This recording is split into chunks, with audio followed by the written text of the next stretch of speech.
The Senate will come to order. The chaplain, Dr. Barry Black, will lead the Senate in prayer. Let us pray. Our Father, the giver of every good and perfect gift, live within us so that we will be established in faith and abounding in thanksgiving. Today, help our lawmakers to seek the things that are above as you empower them to embrace kindness, compassion, humility, patience, and forbearance. May they give you preeminence in all things, rejoicing even in the trials they must endure for your sake. Lord, inspire them to persevere with joy in the calling you have given them to protect freedom and to keep America strong. Enable them to bear fruits that will bless this nation and our world. We pray in your great name. Amen. Please join me in reciting the Pledge of Allegiance to the flag. I pledge allegiance to the flag of the United States of America and to the republic for which it stands, one nation, under God, indivisible, with liberty and justice for all.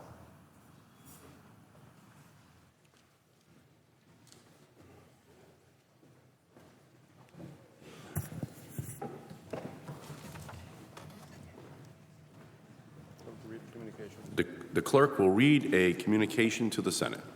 Washington, D.C., December 18, 2013. To the Senate. Under the provisions of Rule 1, Paragraph 3 of the Standing Rules of the Senate, I hereby appoint the Honorable Edward J. Markey, a senator from the Commonwealth of Massachusetts, to perform the duties of the chair. Signed, Patrick J. Leahy, President Pro Tempore. Mr. President, The Majority Leader. I move to proceed to calendar number 243S 1356. The clerk will report the motion. Motion to proceed to calendar number 243 as 1356, a bill to amend the Workforce Investment Act of 1998, and so forth, and for other purposes. Mr. President, following my remarks and those of the Republican leader, the Senate will resume consideration of the motion to concur in the House message with respect to the bipartisan budget agreement post-cloture. Roll call votes are possible throughout the day. We'll notify senators as soon as we have votes that we believe will be forthcoming. Mr. President, I'm told there are two bills at the desk due for second reading. The clerk will read the titles for a second time. S. 1845, a bill to provide for the extension of certain unemployment benefits and for other purposes. S. 1846, a bill to delay the implementation of certain provisions of the Bigger Waters Flood Insurance Reform Act of 2012 and for other purposes. Mr. President, I would reject any further proceedings with respect to these two bills. Objection is heard. The bills will be placed on the calendar. Mr. President, today the Senate is debating the House-passed budget agreement, which was an important step in avoiding another dangerous and costly government shutdown to our economy, like we had in January. Another shutdown caused by the Republicans would undercut the economic progress of the last 4 years. When Republicans closed the federal government for business in October, it cost $2 billion in lost productivity alone. The combined cost of the shutdown and Republicans' threats to force a catastrophic default on the nation's bills cost the economy 120,000 private sector jobs in the first 2 weeks of October alone. 120,000 jobs. But the agreement the Senate is considering today will help us avoid another costly shutdown. The bargain rolls back the painful and arbitrary cuts of the sequester, including devastating cuts to education, medical research, infrastructure investments, and defense jobs. This isn't a perfect bargain. No compromise is ever perfect. But the Senate should pass this agreement quickly. so the Appropriations Committee, under the leadership of Chairwoman Mikulski, can begin crafting appropriation bills. It's unfortunate that Republicans have forced the Senate to run out the clock on this measure, even though it passed the House on an overwhelming basis and a bipartisan basis, and has the support of the majority of the Senate. Why are we wasting the time? It's time to get back to setting fiscal policy through the regular order of the budget process rather than hostage-taking, which takes place so often here by my Republican colleagues. And it's time for Congress to show the American people that Democrats and Republicans can compromise rather than lurching from crisis to crisis. Yet Republicans have insisted on wasting 30 hours of the Senate's time before allowing a final vote on this measure, even though they know it will pass with bipartisan support. I read that the Republican leadership may also force the Senate to work through the weekend and next week by dragging out the consideration of several important executive nominations. That would be unfortunate. But if it happens, it happens. The Senate could wrap up work on the budget bill, pass the defense authorization legislation, and confirm these nominees by tomorrow afternoon. The only thing keeping us here is more Republican obstruction. I was also troubled to hear the senior senator from Kentucky say that the nominations we have considered this session and those in which I filed cloture yesterday are non-essential. Non-essential?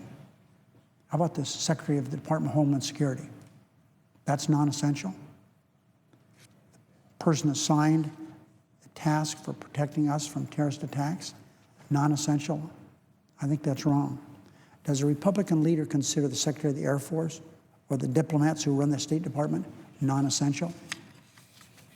There's a long list of people that have been confirmed that are essential to running this government.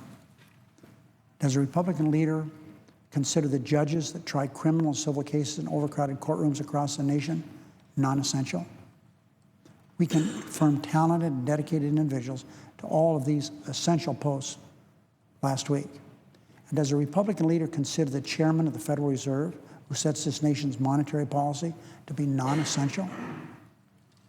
We'll consider Janet Yellen's nomination to lead this very important part of our government, the Federal Reserve. We'll do it this week. We'll also vote on a number of other nominations, including a new director for the Internal Revenue Service, non-essential, and the Deputy Secretary of the Department of Homeland Security. And we'll consider the nomination of Brian Davis of Florida, perfect, classic example, Mr. President, to fill a district court seat that has been declared a judicial emergency. His nomination has been pending for more than 650 days. Non-essential? I don't think so. On the contrary, these are absolutely essential nominees. It's their job to carry out justice, protect our country, and safeguard our economy. And it's the Senate's job to confirm them. But, Mr. President, how long will it take the Senate to complete its job? It's up to my Republican friends.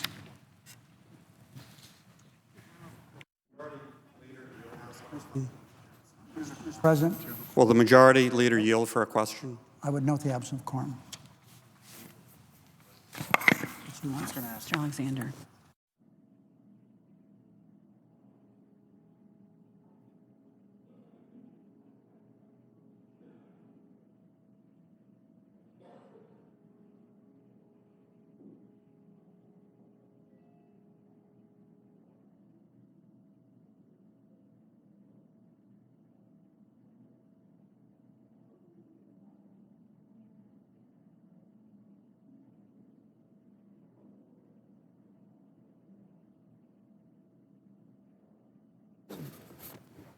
Mr. President. The senator from Louisiana, Thank you, Mr. President. I ask unanimous consent to vitiate the quorum call, without objection. and I ask unanimous consent to speak for 2 minutes as if in morning business. Under the previous order, the leadership time is reserved. Under the previous order, the Senate will resume consideration of the House message to accompany H.J. Res. 59, which the clerk will report. House message to accompany H.J. Res. 59. Mr. President, I ask unanimous consent to speak for 2 minutes. Without objection, the senator from Louisiana is recognized. Thank you, Mr. President. Obviously, I'll be brief. I was simply trying to engage the majority leader in a simple question, and I'll lay out the question here, and I think it deserves an answer, not to me, but to the American people. Last week, I had written the majority leader noting that several press reports have stated that he has exempted much of his staff, specifically his leadership staff, from Obamacare, from the mandate of the Obamacare statute that we and our staffs go to the exchanges for our health care, and he has exempted much of his staff from that. So I laid out some specific and pertinent and important questions related to that in a letter to him dated December 10th last week. Got no response. I obviously got no response this morning. In fact, he wouldn't even yield for any question. I think that's unfortunate. It's unfortunate not because I personally deserve an answer. It's unfortunate because this is important. And I think his constituents and the American people deserve an answer. So I restate those 4 specific questions in my letter, and they are in my letter, and ask unanimous consent to make the letter part of the record. Thank you, Mr. President. Mr. President. The Minority Whip. Mr. President, I know we are going to be voting on the budget that was negotiated by Senator Murray and Paul Ryan, and 67 senators have voted for cloture on that, so we will have a vote on passage this afternoon, I think about 4:30. But I wanted to raise an issue that has been raised previously yesterday, and that is with the process by which the Senate is operating, where no amendments are being allowed either on the budget or on the defense authorization bill, which is the next bill that we will turn to by the decision of the majority leader. I have congratulated Senator Murray and I congratulate Congressman Ryan for their negotiation, but I do think there is an error that has been identified that needs to be corrected in the bill, and which could easily be corrected if the majority leader would reconsider his decision not to allow any amendments. And this specifically has to do with the discriminatory way in which active duty military pensions are being penalized in a unique way, and not even federal workers who are going to be treated differently prospectively. Not even civilian federal workers are being treated in the same way that our active duty military are. Several of my colleagues came to the floor here yesterday, the senator from New Hampshire, the senator from South Carolina, and others, and pointed out this discriminatory treatment, which could easily be fixed. I don't have any doubt but that the Senate would, as we attempted to do yesterday, the senator from Alabama offered an attempt to take down the amendment tree that the majority leader has filled, and that, for people who don't follow the minutia and the detail of what happens here in the Senate, the majority leader has basically blocked any opportunity to offer an amendment that would fix this discriminatory treatment for our military service members. And I think I've heard at least 2 of my colleagues on the other side of the aisle say that, well, we can come back and do this next year. Well, why do it next year if we could do it now?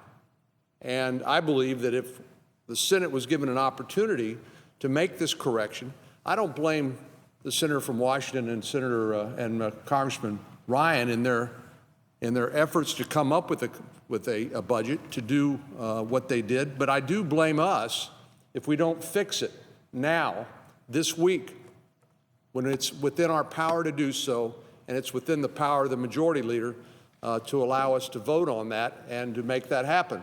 And I don't have any doubt whatsoever that if we were able to come up with an appropriate pay for and a substitute for this cut in military pensions, that that it would pass like a hot knife through butter in the House of Representatives when they reconvene. So I think, unfortunately, this is a product of the way that the majority leader has decided to run the Senate. And I have another example of that, which I want to turn to now. This has to do with an amendment that I've offered on the Defense Authorization Bill, which is the next bill that we will turn to after the passage of the budget. Now, the Defense Authorization Bill is a very important piece of legislation, and I congratulate the Senator Inhofe and the House, both on the majority party and minority party, from coming up with, I think, a pretty good bill. But the problem is, once again, the majority leader has decided to transform the Senate into basically a railroad and to jam this bill through this week, probably by tomorrow night, without any opportunity to offer any amendments. And I think that's a terrible mistake. The last time in recent memory that the majority party decided to jam through a piece of legislation, that was Obamacare. I remember voting on Christmas Eve, something I hope we don't repeat again this year, voting on that bill on Christmas Eve, and that was a party line vote in the House and the Senate. And now we're discovering, as Obamacare is being implemented, that a lot of the promises that were made to the American people, like if you like what you have, you can keep it, the cost of your health care will go down on average of $2,500 for a family of four, that all of those were false. Well, that's what happens, the kind of mistakes that are made when there's not bipartisan efforts to come up with a compromise legislation. And instead, the majority party uses the power it has to jam things through. We make mistakes. Things aren't adequately considered. And I don't care who you are, we all can benefit from other people's ideas and suggestions, and that is the genius of the checks and balances in the United States Senate and under our form of government. But the majority leader has decided to put all that aside. I read today in Politico, he said he doesn't care that people are complaining about his my way or the highway approach. But it's not just about our rights as senators to participate in the process. It's not only about the rights of the 26 million people that I represent in Texas who are essentially being shut out of the process. This is about making mistakes that hurt people. Mistakes that we would not make if we had took the time in a bipartisan way to try to address some of these concerns. And this discriminatory treatment of the military pensions is one example. But here's another one. When members of al-Qaeda struck our nation on September the 11th, 2001, they made it clear that they viewed the entire American homeland as the battlefield. We were reminded of this again about 4 years ago when a radical jihadist who happened to be wearing a uniform of the United States Army, Major Nidal Hasan, opened fire at Fort Hood Army Base in Killeen, Texas. That shooter killed 12 American soldiers and 1 civilian, and shot and injured 30 more.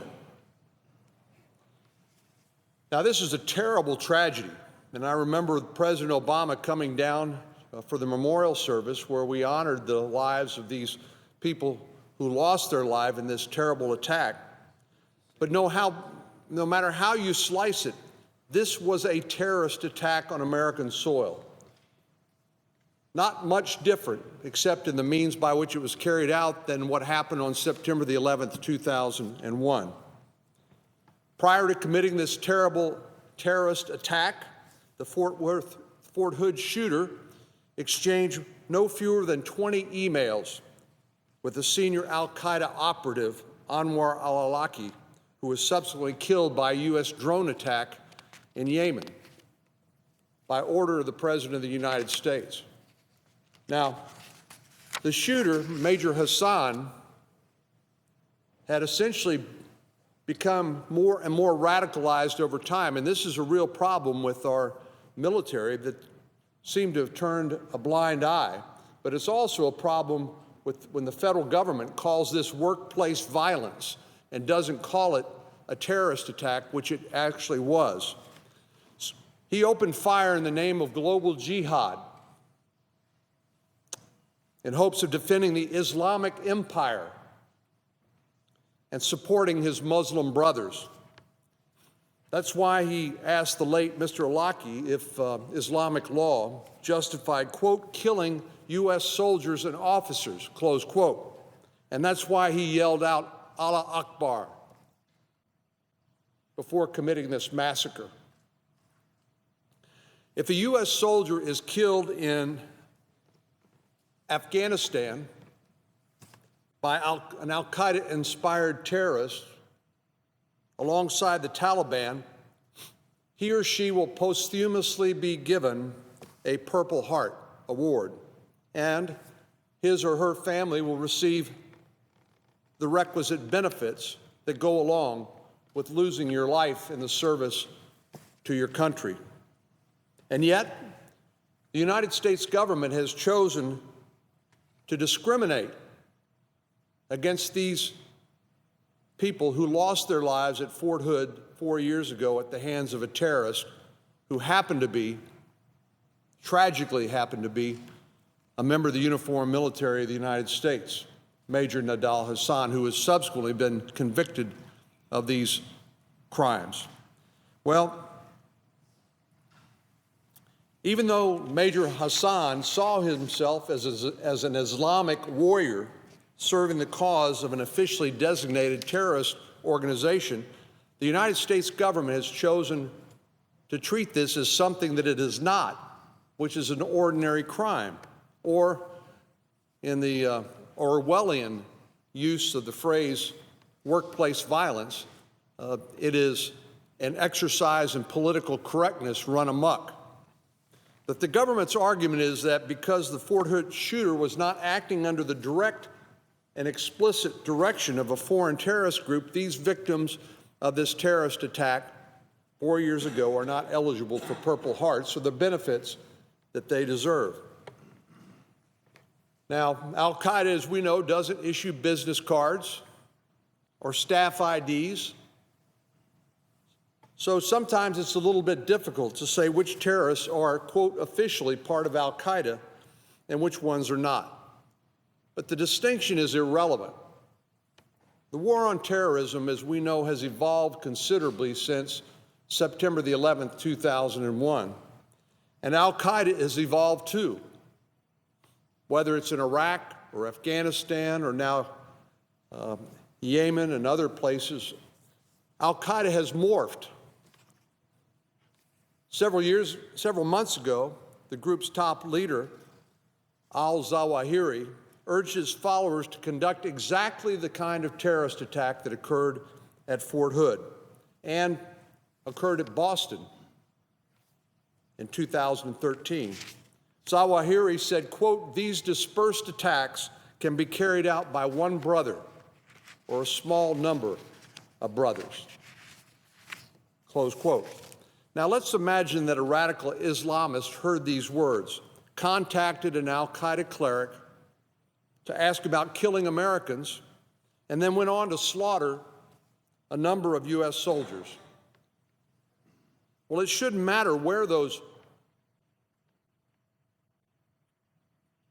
killings took place, and it shouldn't matter whether the killer had, quote, formal ties with al-Qaeda or not.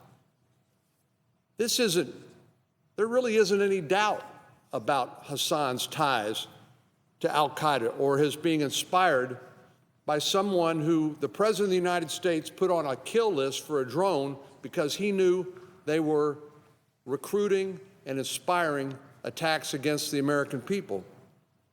So if it's good enough for the President of the United States to order a drone attack on an American citizen in Yemen, it ought to be good enough for this body to recognize this was a terrorist attack because of Hassan's inspiration and communication with this very same terrorist, and we ought to award these families the Purple Hearts that these service members are entitled to and the benefits that they deserve.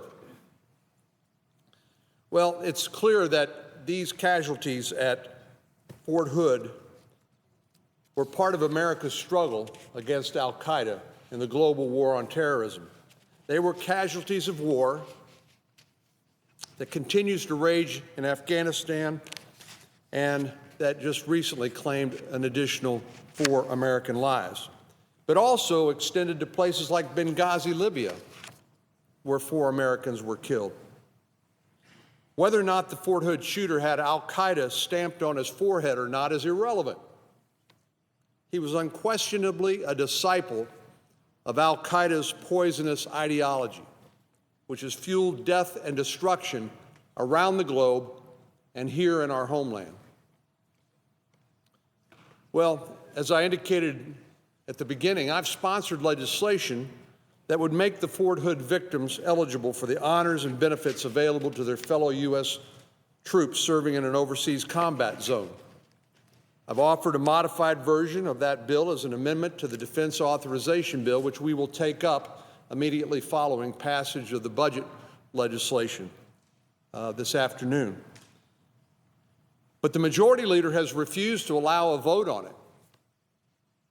You may recall before the Thanksgiving recess, we had, I believe it was 2 amendments to the Defense Authorization Bill, and then the question was what other amendments might be offered.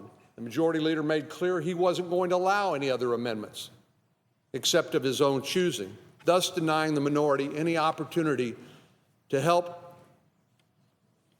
amend and improve the Defense Authorization Bill, one of the most important pieces of legislation this body takes up every year. And so cloture was not invoked, and now in the waning days, right before the Christmas holidays, the majority leader seeks to jam through this bill that was agreed upon by basically 4 people behind closed doors, and to not deny me, representing 26 million Texans, and deny those of us who care about calling a spade when it comes to terrorism, an opportunity to offer an amendment on the Defense Authorization Bill. And it's a mistake. No less a mistake than denying an opportunity to fix the mistake of discriminatory treatment of our service members whose pensions are being cut as a result of the budget negotiation. Not only has the majority leader refused to allow a vote on this Purple Hearts Amendment, he's refused to allow any other amendments, both on this budget negotiation or on the defense authorization. As I said, the budget agreement passed by the House of Representatives would slash military retirement benefits by about $6 billion over the next decade. I've heard on cable TV at least 2 members of this body of the other party who said we need to fix that. The senator from New Hampshire has offered legislation, I believe, and I heard the senator from Virginia, Senator Kaine, say we can come in and fix this with a scalpel after the fact. Well, we don't need to wait for that. We could do that today. I'm confident that we could reach an agreement in this body today to remove that discriminatory treatment for our active duty military contained in this underlying bill if the majority leader would just listen to his own members, listen to the American people, listen to those who care about our service members and want to make sure that they are not treated in such an unfair and discriminatory fashion. But instead, the majority leader has decided it's my way or the highway. We know these cuts will even affect combat wounded veterans who've been medically retired. Now, my state is proud home to more veterans than any other state other than California.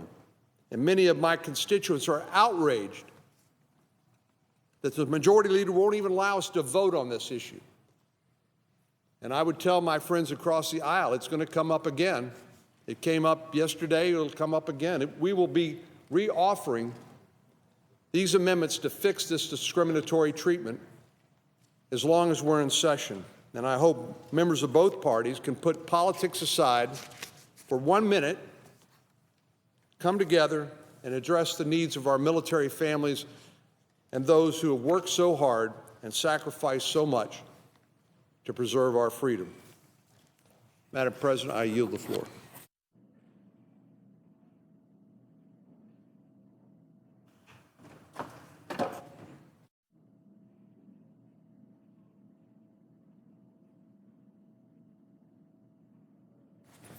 Senator from Maine. Madam President, I ask unanimous consent that I be able to address the Senate for 15 minutes. Without objection. Madam President, I ask unanimous consent that an intern in my office, Deanna Wilbur, be given floor privileges for the purposes of being here during these remarks. Without objection. Madam President, we're going to have a historic vote this afternoon, historic at least in recent history, because for the first time in 3-4 years, we're going to pass a budget. At least I certainly hope so. It's historic because it was a budget that was arrived at, the process was not perfect, but it was arrived at fundamentally through negotiations, through discussions, through compromise between the chairman of the Senate Budget Committee and the chair of the House Budget Committee, and we finally are talking to each other. I think this agreement is important. I think this vote is important for really 3 basic reasons. One is that the agreement maintains the momentum of deficit reduction that has been in place here since the summer of 2011 when the Budget Control Act was passed. In fact, rather than breaking the budget numbers, it actually improves in terms of deficit reduction by some $22 billion. And it maintains, as I said, the momentum.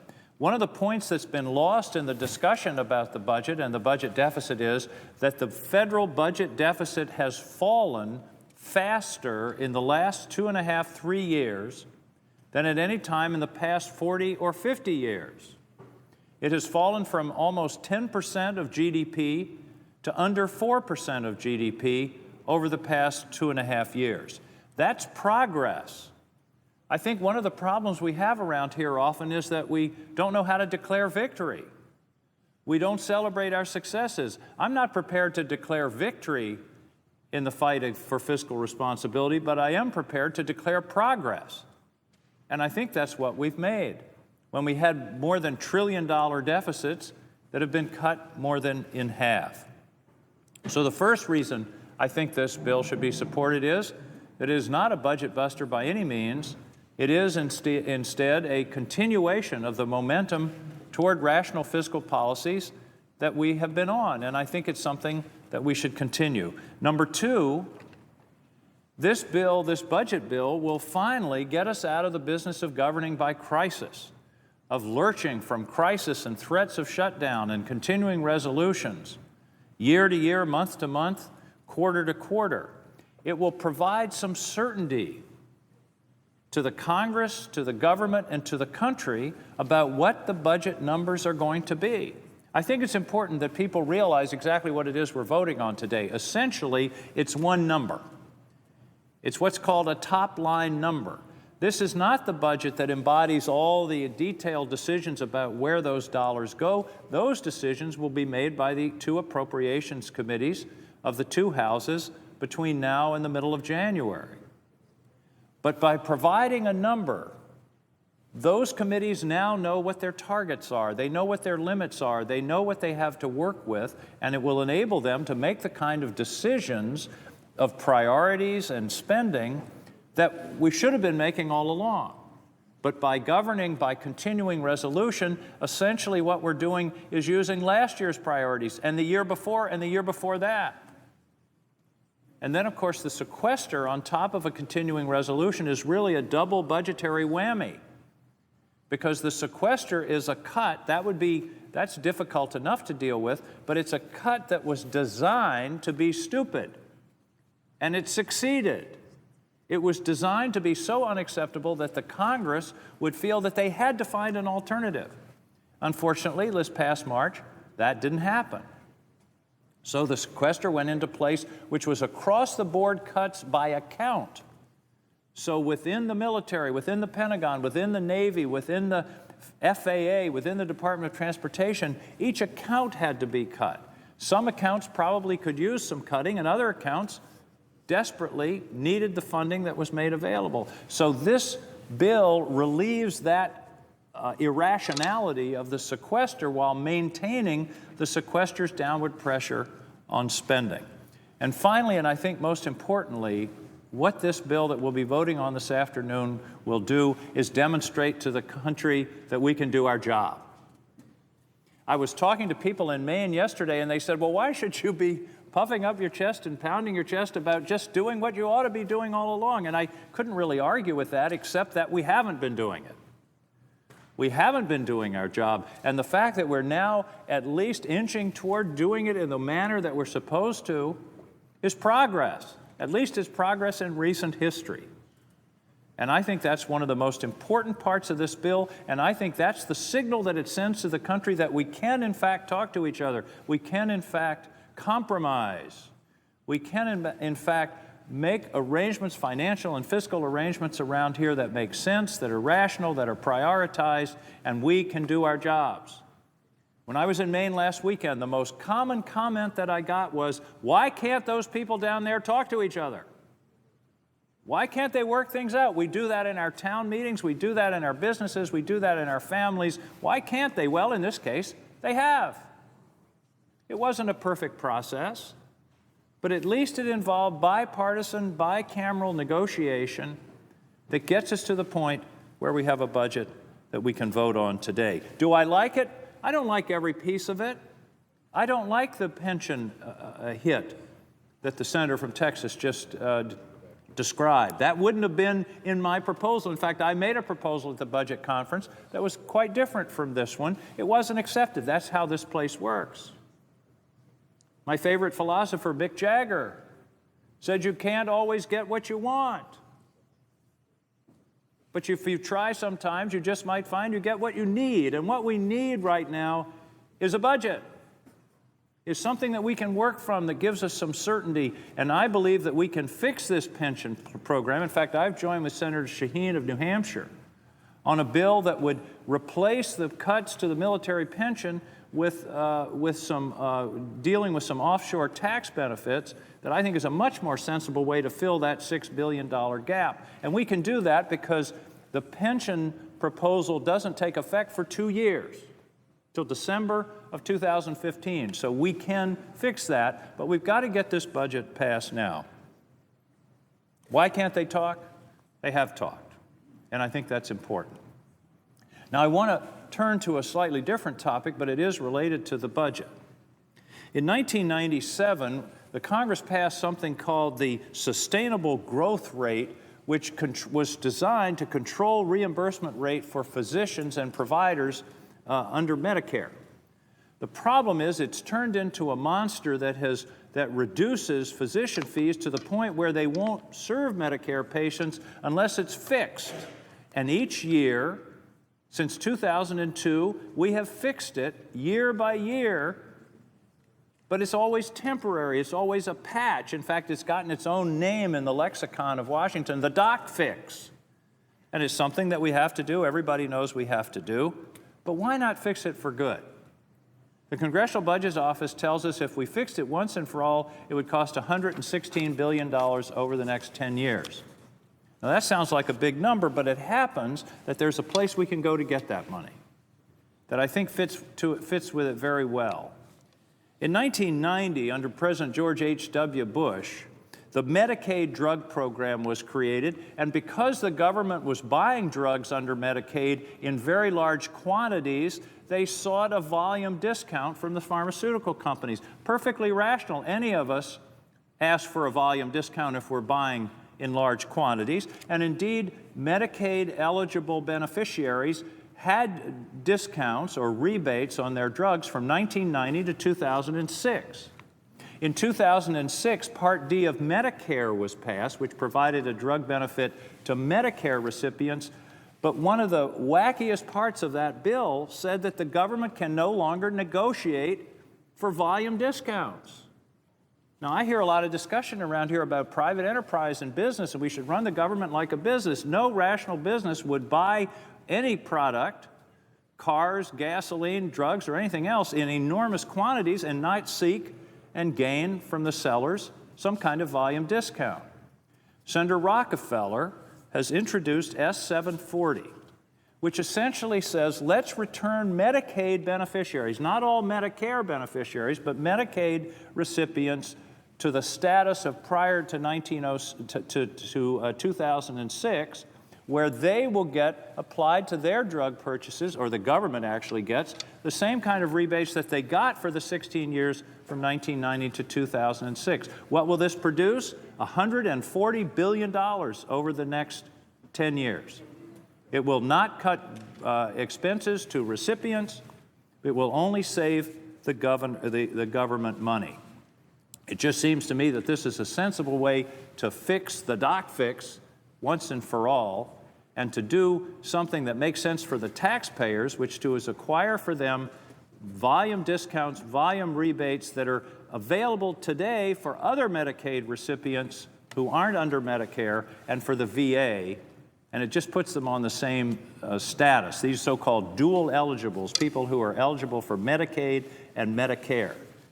Just this change would save $140 billion. It would enable us to fix the doc fix permanently, and it would also contribute about $30 billion to deficit reduction over the next 10 years. Madam President, I think we do have a historic opportunity this afternoon to pass a budget. The first budget, by the way, produced by a divided Congress, where the two houses were in different political hands, the first budget produced by a divided Congress since 1986. And I think that is an achievement. It's something that a month ago I wouldn't have bet too much on, but I'm really appreciative and admiring of Chairman Murray and Chairman Ryan for coming together, putting their ideological issues aside, coming up with an arrangement, an agreement that allows us to have some certainty and can signal to the country that we are, in fact, capable of doing the most fundamental responsibility we have, which is to pass a budget. Madam President, I yield the floor. Assistant Majority Leader. Madam President, I want to thank my colleague from Maine for his statement and support for this effort. This is an historic moment. It's been 4 or 5 years since we have enacted and passed a budget agreement between the House and Senate in a divided government. We have found many excuses and ways around it, but we are facing our responsibility today in the United States Senate, and we are hoping that yesterday's procedural vote with 67 Democrats and Republicans joining together is an indication of the successful find later today when this measure comes up for a final vote. Before I go any further, I want to salute my colleague, my friend, and my fellow leader in the United States Senate, Senator Patty Murray of Washington. Patty, a few years ago, was given a tough assignment. She was given the assignment to chair the so-called Super Committee. I'd been involved in a lot of deficit negotiations up to that point, and I thought, oh my goodness, she's walking into a minefield. Well, she did a professional job, a bipartisan effort. It didn't succeed, but she learned in the process not only more about our budget challenge, but also more about the leaders in the budget process. And I think it was that painful experience with the Super Committee that set the stage for the much more successful negotiation over this budget agreement with Paul Ryan. Now, Paul Ryan is no stranger to those of us in Illinois. His congressional district borders on our state in Wisconsin. I know Paul. I like him. I respect him. We disagree on a lot of substantive issues, but I respect him as a person of substance and as a person of values who tries to solve problems. He showed with Senator Patty Murray that Democrats and Republicans can sit down in a room together, respect one another's differences, and still come to an agreement. What a refreshing development in this town where so many times we just fall flat on our face trying to come up with a solution. I also want to commend Paul Ryan, while I'm on the subject, for his leadership on the immigration issue. It's not easy for him to step up as a conservative Republican and support comprehensive immigration reform, but he's done it. He came to Chicago and made that announcement with Luis Gutierrez, a congressman from the city of Chicago who's a national leader on immigration. I only say that because if we have more of that kind of dialogue, more of that kind of agreement, we will have a better Congress and the American people will know it. Right now, we are languishing in approval ratings across the country, and a lot of it has to do with the fact that we just spend too much time fighting and not enough time trying to find solutions. This budget agreement is a solution. Is it perfect? Of course not. There are parts of this budget agreement I don't like at all. But I've come to learn that if you're going to get anything done in Washington for the good of the people of this country, you have to be prepared to accept in an agreement some things you might not agree with. We found that with comprehensive immigration reform. We'll find it today with this budget agreement. This plan isn't perfect, but it's going to enable us to avoid a shutdown of the government. Did we learn a lesson or not just a few months ago? We shut down the government of the United States of America for 16 days. One senator came to the floor on the other side of the aisle speaking 21 hours in an effort to inspire others to join him in the shutdown. And sadly, it worked for 16 days. 800,000 federal employees or more were sent home with the promise that eventually they'd be paid, and millions of Americans were denied the basic services of our government during that government shutdown.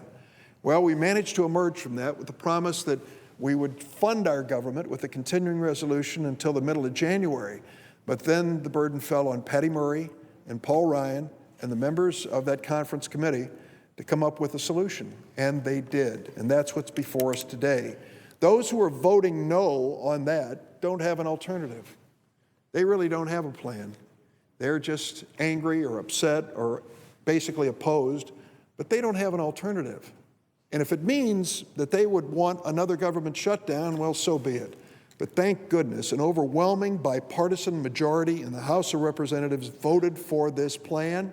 And yesterday, if I'm not mistaken, we had 12 Republicans join us, and all of the Democrats, 55 Democrats, 67 voted in favor of this bipartisan budget plan. What is especially important to me as a member of the Appropriations Committee is it not only is avoiding another government shutdown, it's a 2-year plan. And I said to Senator Murray when she called me with the details, that is one of the strongest arguments in favor of this I can imagine. To think now that the Appropriations Committee can sit down and do its work for the rest of this year with a budget target number, I have a pretty substantial responsibility on the Appropriation Committee. I chair the Subcommittee on Defense and Intelligence. In that subcommittee, our bill alone is about $600 billion, just a little south of that, and it embodies almost 60% of all the discretionary spending of the United States federal government.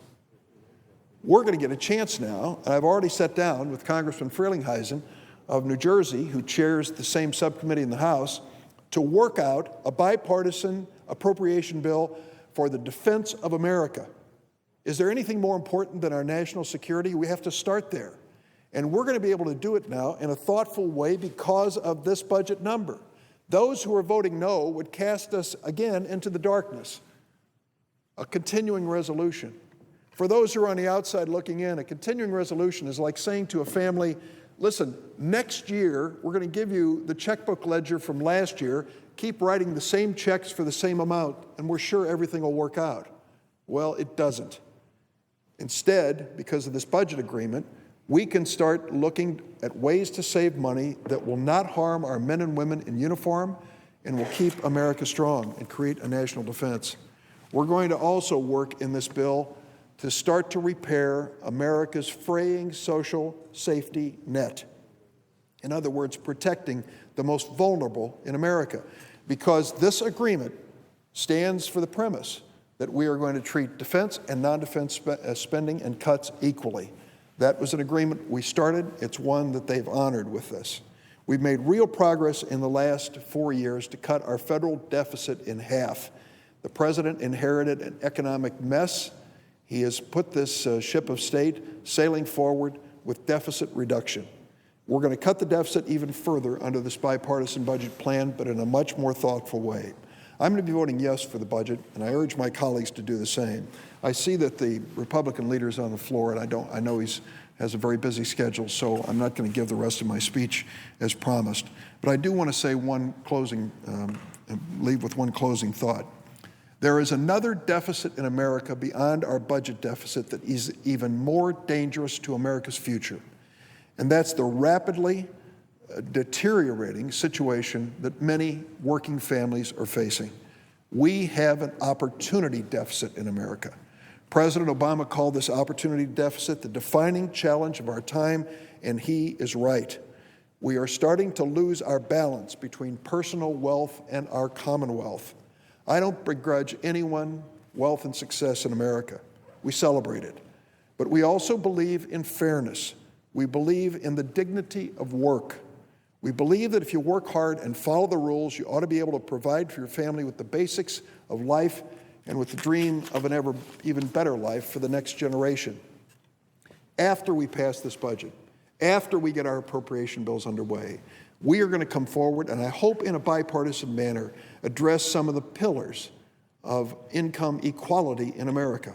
An increase in the minimum wage, overwhelmingly supported by both political parties and independent voters across the United States. An opportunity to make sure through the Affordable Care Act that every family has an opportunity for health insurance in America. A press conference, which I'll have later today with Senators Warren and Reid, on the whole student loan debt crisis facing so many families. We have reached a point now where the student loan debt in America is greater than the credit card debt. It has devastating impacts on working families across America. These and so many others should be part of an agenda to repair the opportunity deficit, and I hope that the Republicans will join us in a bipartisan effort, and I ask consent that the remainder of my remarks be placed in the record. Without objection. I yield the floor. Madam President, Republican leader. I'm going to proceed on my leader time. The All leader right. has that right. Please proceed. I rise today to give voice to the people of Eastern Kentucky who are hurting due to this administration's war on coal. Recently, I traveled to Pikeville. Pikeville is in the central Appalachian coal fields to hear firsthand from coal miners, their families, those in the energy industry, and others about how their communities are being ravaged, literally ravaged, by EPA's excessive, overly burdensome regulations on coal. Now, the EPA didn't want to listen to these folks. I tried to get the EPA to have a hearing in Eastern Kentucky, and they refused. So I did it.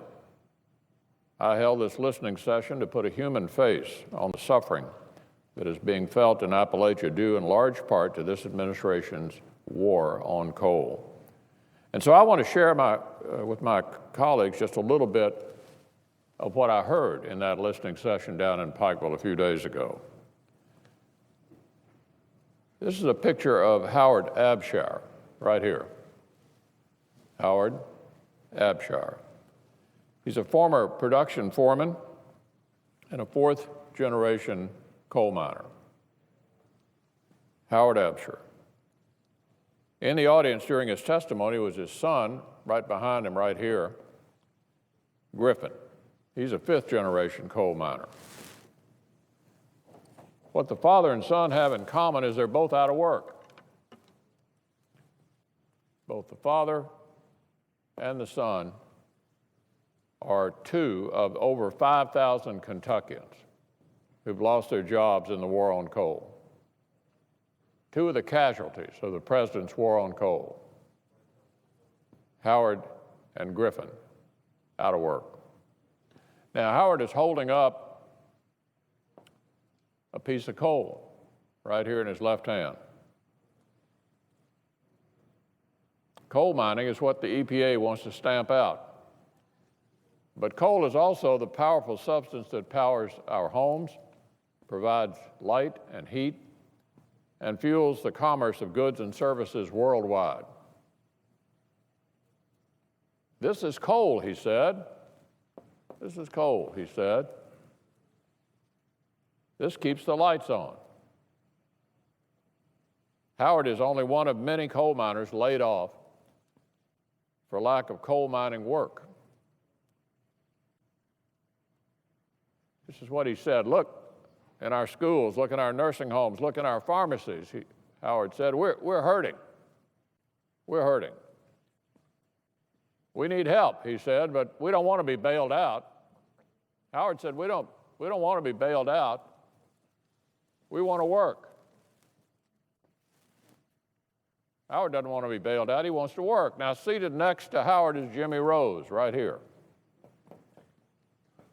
This is Jimmy Rose. He's a veteran. He fought in Iraq. He's a former coal miner.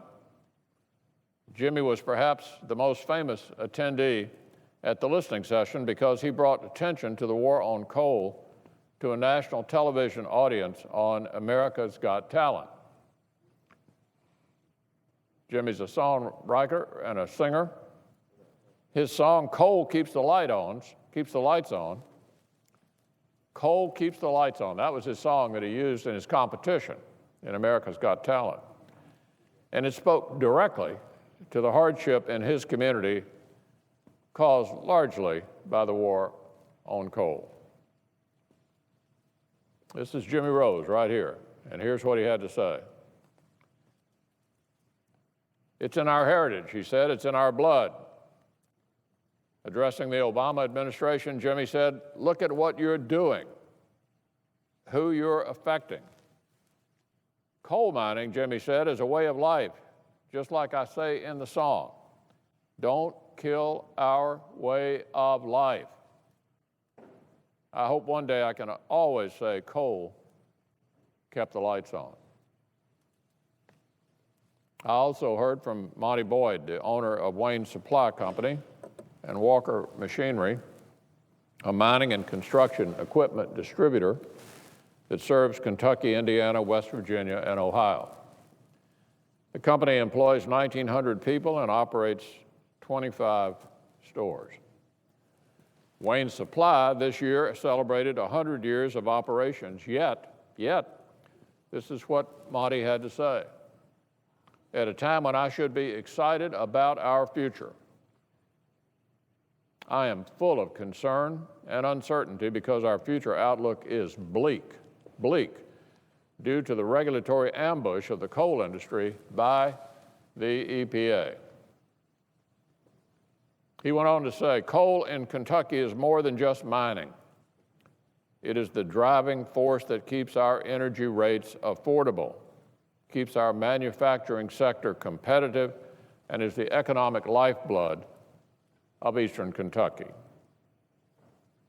Monty went on. He said, I'm disheartened to continually see the federal government and the EPA take such an anti-business stance that destroys an industry that is vital to our regional economy. Monty said the federal government appears to be choosing the winners and losers in regard to the energy sector of America. Now, those are strong words from someone with a good perspective on Kentucky's coal industry. I also heard from Anita Miller over here in the photograph. Anita Miller. She's a manager of safety for Apollo Fuels in Middlesboro in my state.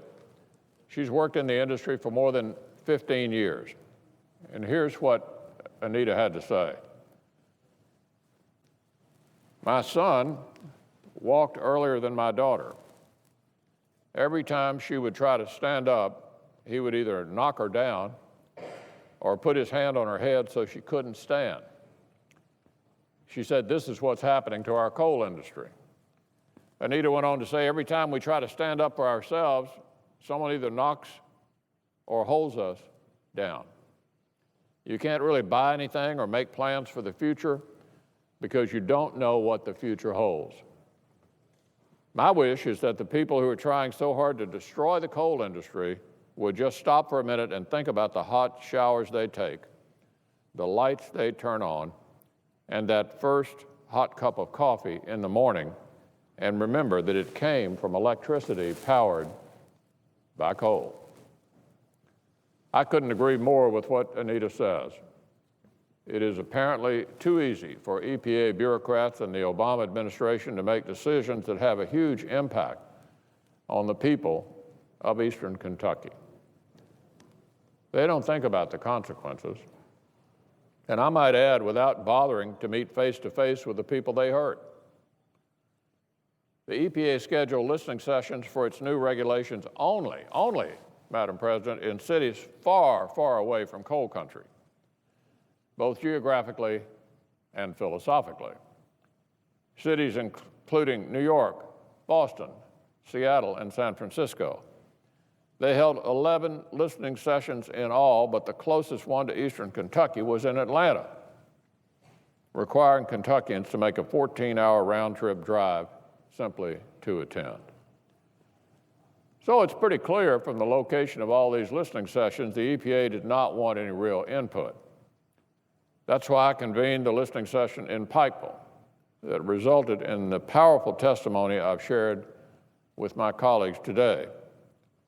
Since the Obama EPA would not come to Kentucky, I brought the voices of Kentuckians to EPA. We held 3 panels composed of those in the coal industry, miners and their families, and local elected officials to illuminate the disruption in these communities caused in large part by the war on coal. Many of my constituents filled out comment cards, and my office delivered them yesterday to the EPA along with the hearing testimony. I want to leave my colleagues with the comments of one Kentuckian, Justin Bradford, who's a retired teacher in Pikeville. Here's what Justine Bradford, here's what she wrote. Dear EPA, will you please tell Santa Claus all we want for Christmas this year is to be able to work? This is Justine Bradford. Tell EPA to tell Santa all we want for Christmas this year is to be able to work. Here in Eastern Kentucky, we too are real people. Please help us find a job. Come and work in our shoes. So, Madam President, the people of Eastern Kentucky believe in coal, and with good reason. The abundance of coal in America, and in Kentucky in particular, is a God-given resource. For decades, it has powered our factories, transported our goods, and warmed our homes. Yes, the blessings of coal come with the responsibility to use it in an environmentally friendly way. But they also come with the responsibility to see that hardworking Kentuckians who rely on coal for an honest day's work and steady pay are given every chance to earn that.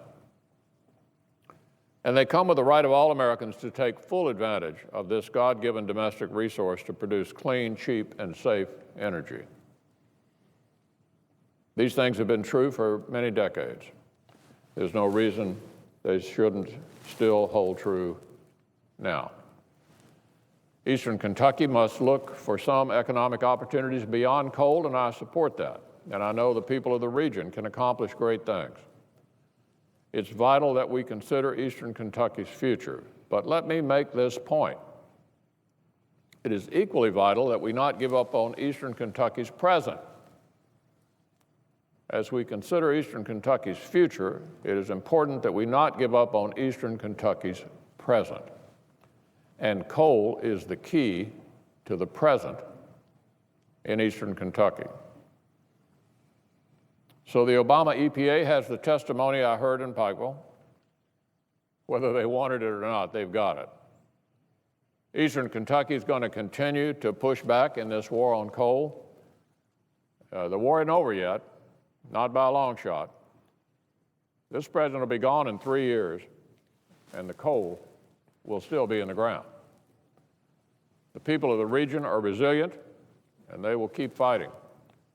So I'm very hopeful for a positive outcome in Eastern Kentucky and the Appalachian region, and I'm going to defend them in every way that I can. Now, Madam President, on another issue,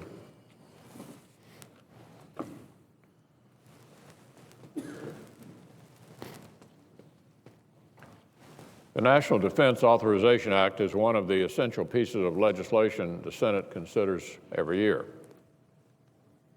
This is legislation, obviously, that authorizes funding for our troops and the equipment and the support they need to carry out their mission. This is legislation that, along with the funding that follows in the appropriations bills, puts muscle behind America's most important strategic objectives across the globe. And yet, under the Democratic majority, this bill has basically languished since last summer.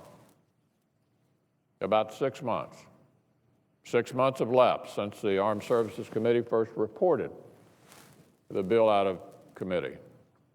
Now, with just days to go before Christmas, after wasting valuable time ramming through political appointee after political appointee, the majority wants to rush this crucial legislation through without the debate that it deserves.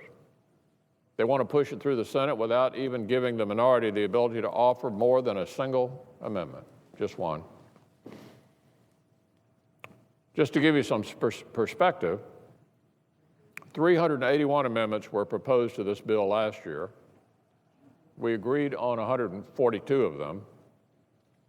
The year before that, hundreds were again proposed and many were agreed to. That's the way the Senate used to operate. And keep in mind that all of this follows right on the heels of the Democratic nuclear power grab just a few weeks back. So this is what's become of the Senate under the current Democratic majority. Rules and traditions of the Senate that have served us well for years are broken or ignored in the interest of a short-term power grab. And some of the most important legislation that we consider as a body is rushed through at the last minute without any real opportunity for debate or amendment. As some have suggested, the Senate has become a lot like the House under the current Democratic leadership. From the standpoint of the minority, it's actually a lot worse. Committee chairmen have been cut out of the process. Senators who thought they'd have an opportunity to legislate have been told they're basically irrelevant, and evidently, so are the rules. Senate rules are now just optional to Washington Democrats. As the Obamacare mandates they decide they don't like, the Senate rules are just as optional as the Obamacare mandates they decide they don't like.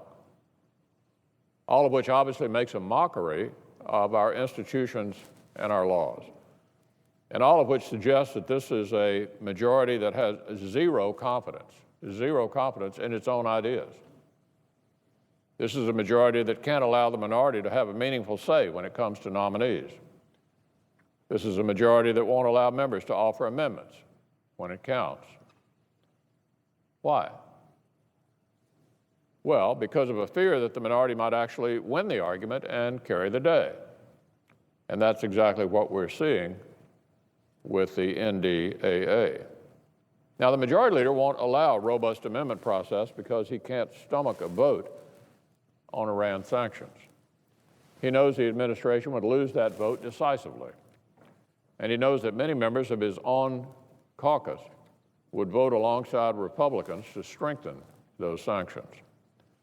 So rather than allow a Democratic vote that might embarrass the administration, the majority leader simply won't permit that vote to happen. Here's another consequence. By denying the Senate the ability to legislate, debate, and amend the National Defense Authorization Act, the Defense Appropriations Act, and additional Iran sanctions, and by refusing the Senate the ability to vote on authorization for the use of force against Syria, the majority leader has abdicated this chamber's constitutional role in shaping and overseeing national security policy. Without considering these matters, the Senate has been unable to address the programs, policies, and weapon systems necessary to make the president's strategic pivot to the Asia-Pacific theater real. Are the programs in place adequate to address China's aggressive encroachment upon the territorial and navigational rights of other nations in the region? Through defense legislation, we have considered the necessary trade-offs to fund adequate force structure. Have we done that? Can we execute this pivot and maintain adequate force structure in the Persian Gulf and the Mediterranean? We won't have any of that debate Madam President. No debate at all. We've been denied the opportunity to consider additional Iran sanctions, despite the assertions of the administration that it has worked with Congress to craft the current sanctions regime. Each time sanctions have been enacted during the Obama administration, these bills have basically been forced upon the president. He didn't want any of them. Despite the fact that the administration concedes that sanctions have brought the Iranians to the negotiating table, it is actively working to forestall additional sanctions tied to the verification of the interim agreement. The Senate should not be denied a vote concerning Iran. The president retains the power to veto anything we pass. What are our policies for preventing the ungoverned portions of Syria from becoming a terrorist safe haven? Unfortunately, we will not be having that debate this session of Congress. What is our policy for capturing, interrogating, and detaining terrorists? And if we had a coherent policy, would it survive after we draw down our forces in Afghanistan? We'll not have a chance to have that debate either. This is not simply a matter of denying the minority a voice in shaping foreign policy. It's an erosion of the Senate's responsibility. We've given President Obama a free rein in shaping these matters, and our allies in Asia and the Arab world are now questioning our commitment to remaining forward deployed and combat ready. More importantly, the courageous men and women who defend us every day shouldn't have to suffer from these tactics.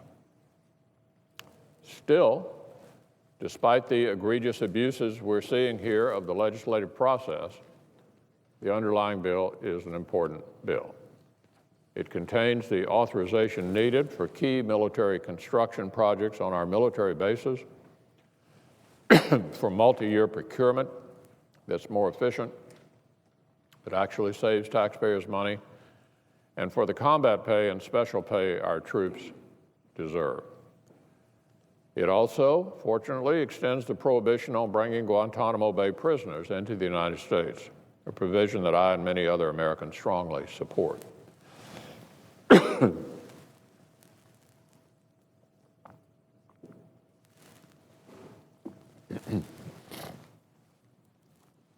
And it also authorizes funding for the next generation of aircraft carriers, something that's central to the success of the president's pivot to the Asian theater I mentioned earlier. In short, there are a lot of good things in the bill, even if the process that got us here is completely unacceptable. But let me be clear. The bill before us would be markedly improved if senators were allowed to offer amendments and more than just a day or two to debate it. The Democrats who run the Senate really need to think hard about what they're doing. This is just about the only regular order legislation we ever consider anymore. It's one of the only chances senators can count on to offer important amendments.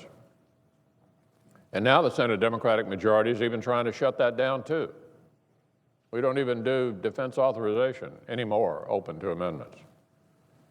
So in closing, I'd remind my colleagues on the other side that one day they'll find themselves in the minority again.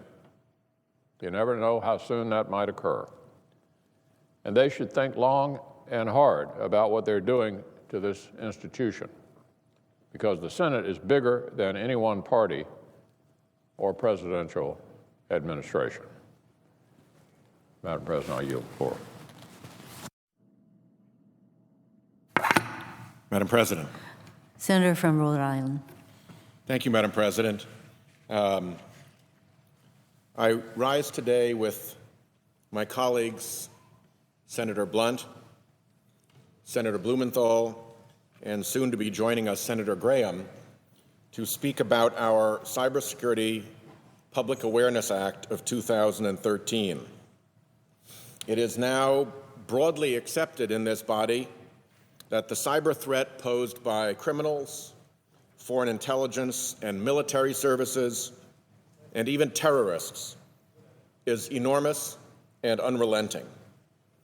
But useful information about cyber attacks and cyber risks still is not consistently available, to consumers, to businesses, or to policymakers. The legislation that the four of us have introduced, the Cybersecurity Public Awareness Act, is an important first step toward fixing this problem. Senator Blunt has earned a reputation for working with colleagues on both sides of the aisle, particularly on issues of national security.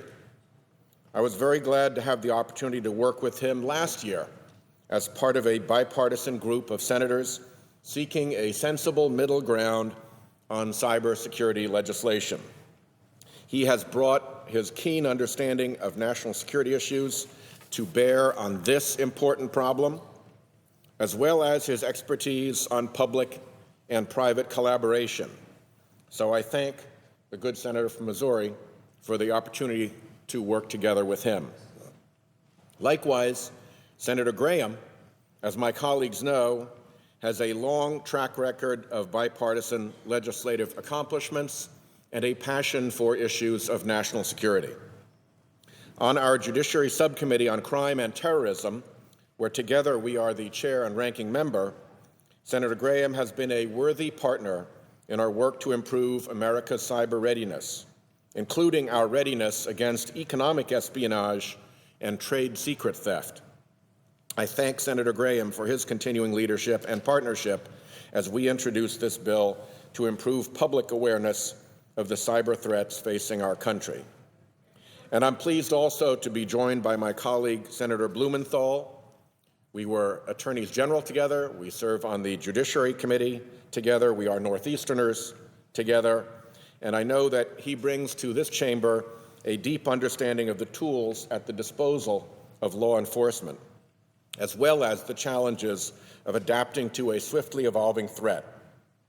Americans' privacy is routinely violated by criminals who steal credit card information and Social Security numbers, or even spy on us through the webcams of our personal computers. Bank accounts of businesses, local governments, and individuals have been emptied overnight. Sensitive government networks have been compromised.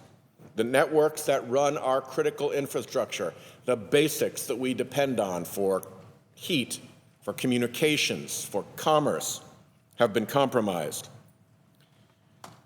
raising the prospect of a cyber attack that could bring down a portion of the electric grid or disrupt our financial system. Even our nation's long-term economic competitiveness is at risk. General Keith Alexander, the head of the National Security Agency and Cyber Command, has said, for example, that the theft of trade secrets through cyber hacks has put us on the losing end of the largest illicit transfer of wealth in history. Yet most Americans are still unaware of the full extent of this threat. Why? Cyber threat information is often classified when it is gathered by the government, or is held as proprietary when collected by a company that has been attacked. As a result, Americans are left in the dark about the frequency, extent, and intensity of these attacks. Raising awareness of cyber threats is an important element of Congress's work to improve our nation's cybersecurity. The Cybersecurity Public Awareness Act of 2013 takes up that challenge. Building on legislation I previously introduced with Senator Jon Kyl, it will increase public awareness of the cyber threats against our nation and do so in a manner that protects classified, business-sensitive, and proprietary information. The bill addresses several different elements of the cybersecurity awareness gap. It enhances public awareness of attacks on federal networks by requiring that the Department of Homeland Security and the Department of Defense report to Congress on cyber incidents in the .gov and .mil domains. As we work to protect the American people from cyber attacks, we must first understand the nature of attacks on our own systems and what we can do to ensure that those attacks are not successful. The bill also tasks the Department of Justice and the FBI to report to Congress on their investigations and prosecutions of cyber intrusions, computer or network compromise, or other forms of illegal hacking. Those reports also must detail the resources that they devote to fighting cybercrime, and any legal impediments they find that frustrate prosecutions of cyber criminals. It's not enough just to try to stop hackers when they're coming after us. We must also identify and prosecute the people responsible for cyber crimes, wherever they may be. In addition, the bill requires the Securities and Exchange Commission to report to Congress on the corporate reporting of cyber risk and cyber incidents in the financial statements of publicly traded companies. The purpose of this requirement is to make sure American businesses are adequately informing their shareholders of any material information shareholders should know relating to cybersecurity. Last, the bill requires the Department of Homeland Security to report to Congress on the vulnerabilities to cyber threat in each critical infrastructure sector: the electric grid, the gas and oil markets, the banking sector, and others. When it comes to protecting our critical infrastructure from cyber attacks, there is no margin of error.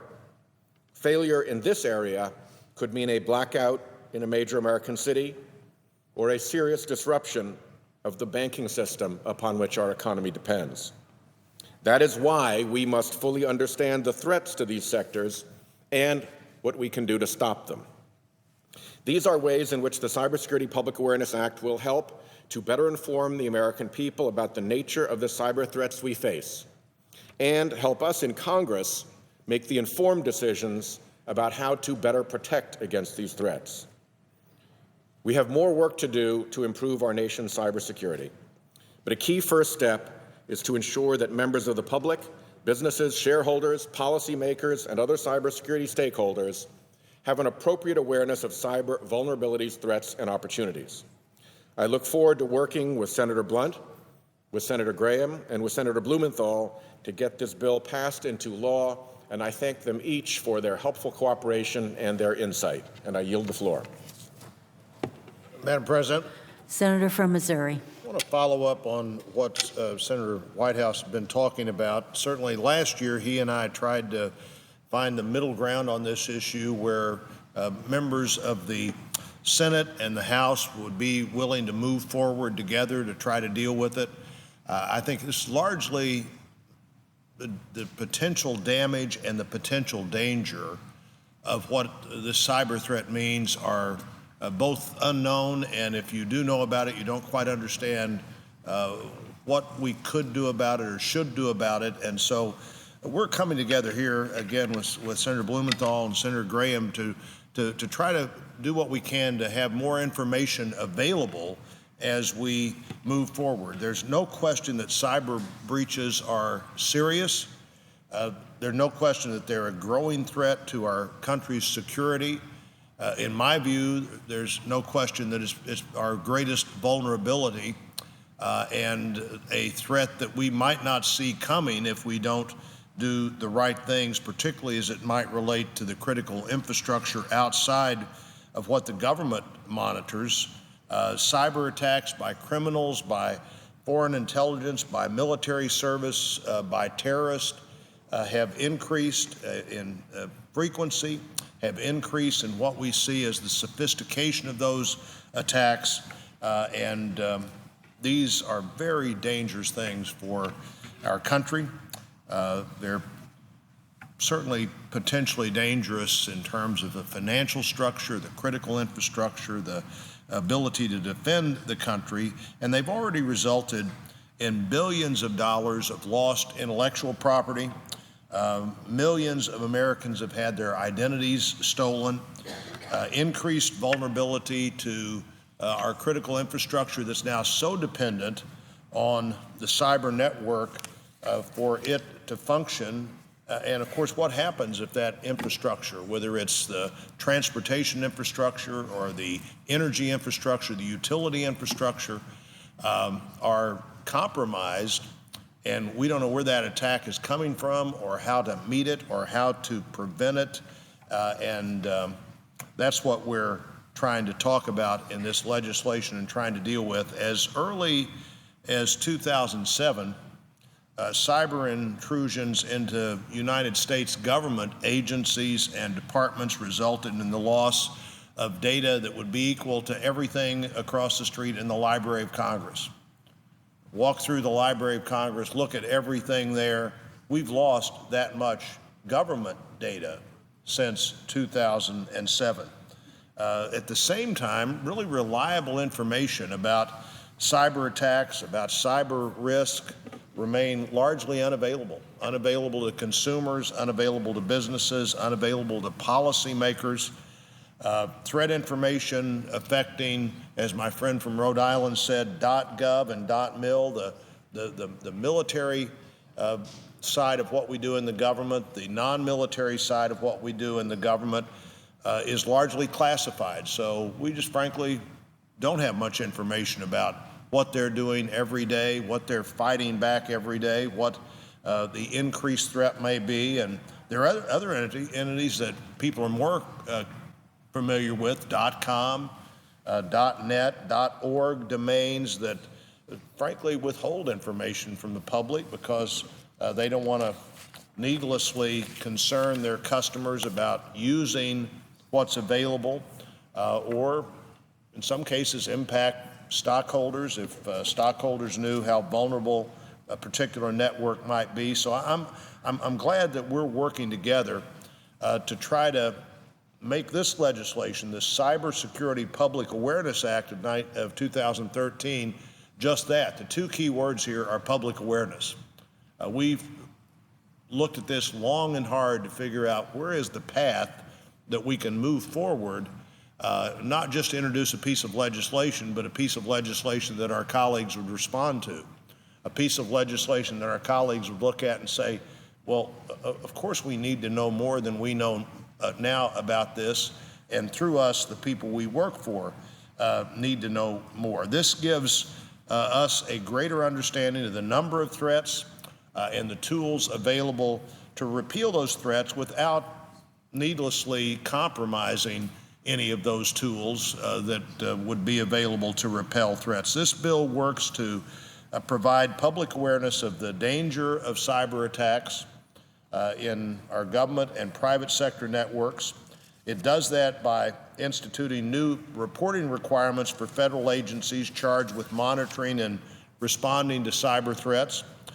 Specifically, the bill would require national security and law enforcement agencies, including the Department of Homeland Security, the Department of Defense, the Department of Justice, to submit reports to the Congress on what were the attacks on the federal network, what is the level of investigations of cyber crime, what other obstacles are out there to appropriate public awareness of what they put on the internet, how they put it on the internet, how vulnerable we may be to things that happen now that manage so many of the daily aspects of our life in the cyber world, and what are we doing about it?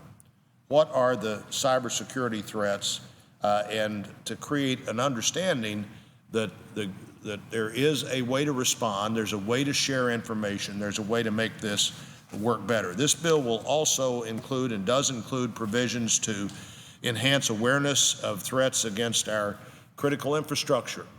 As I've said before, the critical infrastructure, whether it's financial, the utility infrastructure, the transportation infrastructure, all are things that now are so woven into the cyber networks that the ability to suddenly manipulate, the ability to infiltrate is all there, and we want to be sure we're looking at those threats in the right way.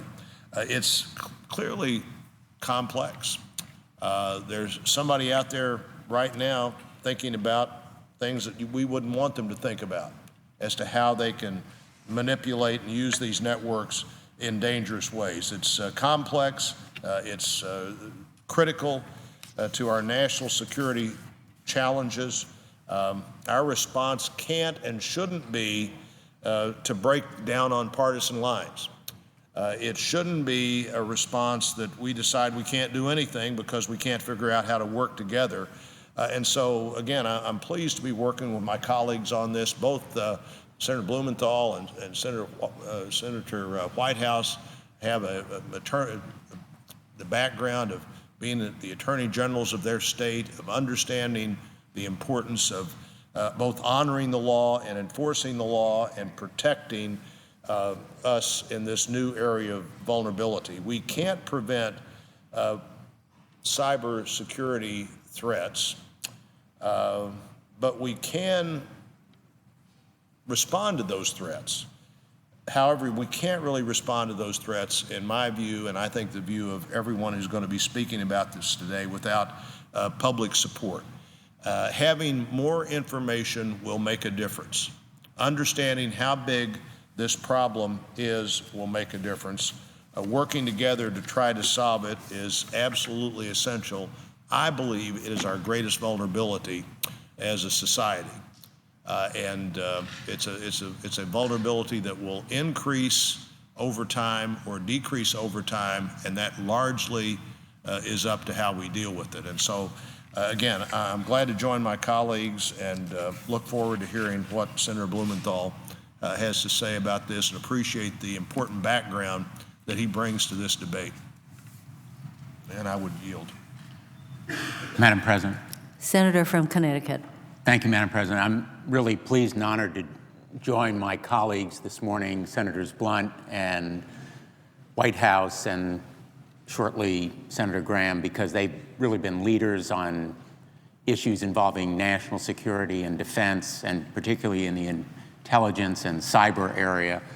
Senator Blunt has a long record of bipartisan leadership in this body and in the House of Representatives and in government generally in addressing issues without regard to partisan predilections or biases. And he has not only led but produced results, and Senator Whitehouse has tirelessly pursued this area of cybersecurity. To his great credit, he has been with the movement toward making our nation more secure, but also making the public more aware about the need for action in this area.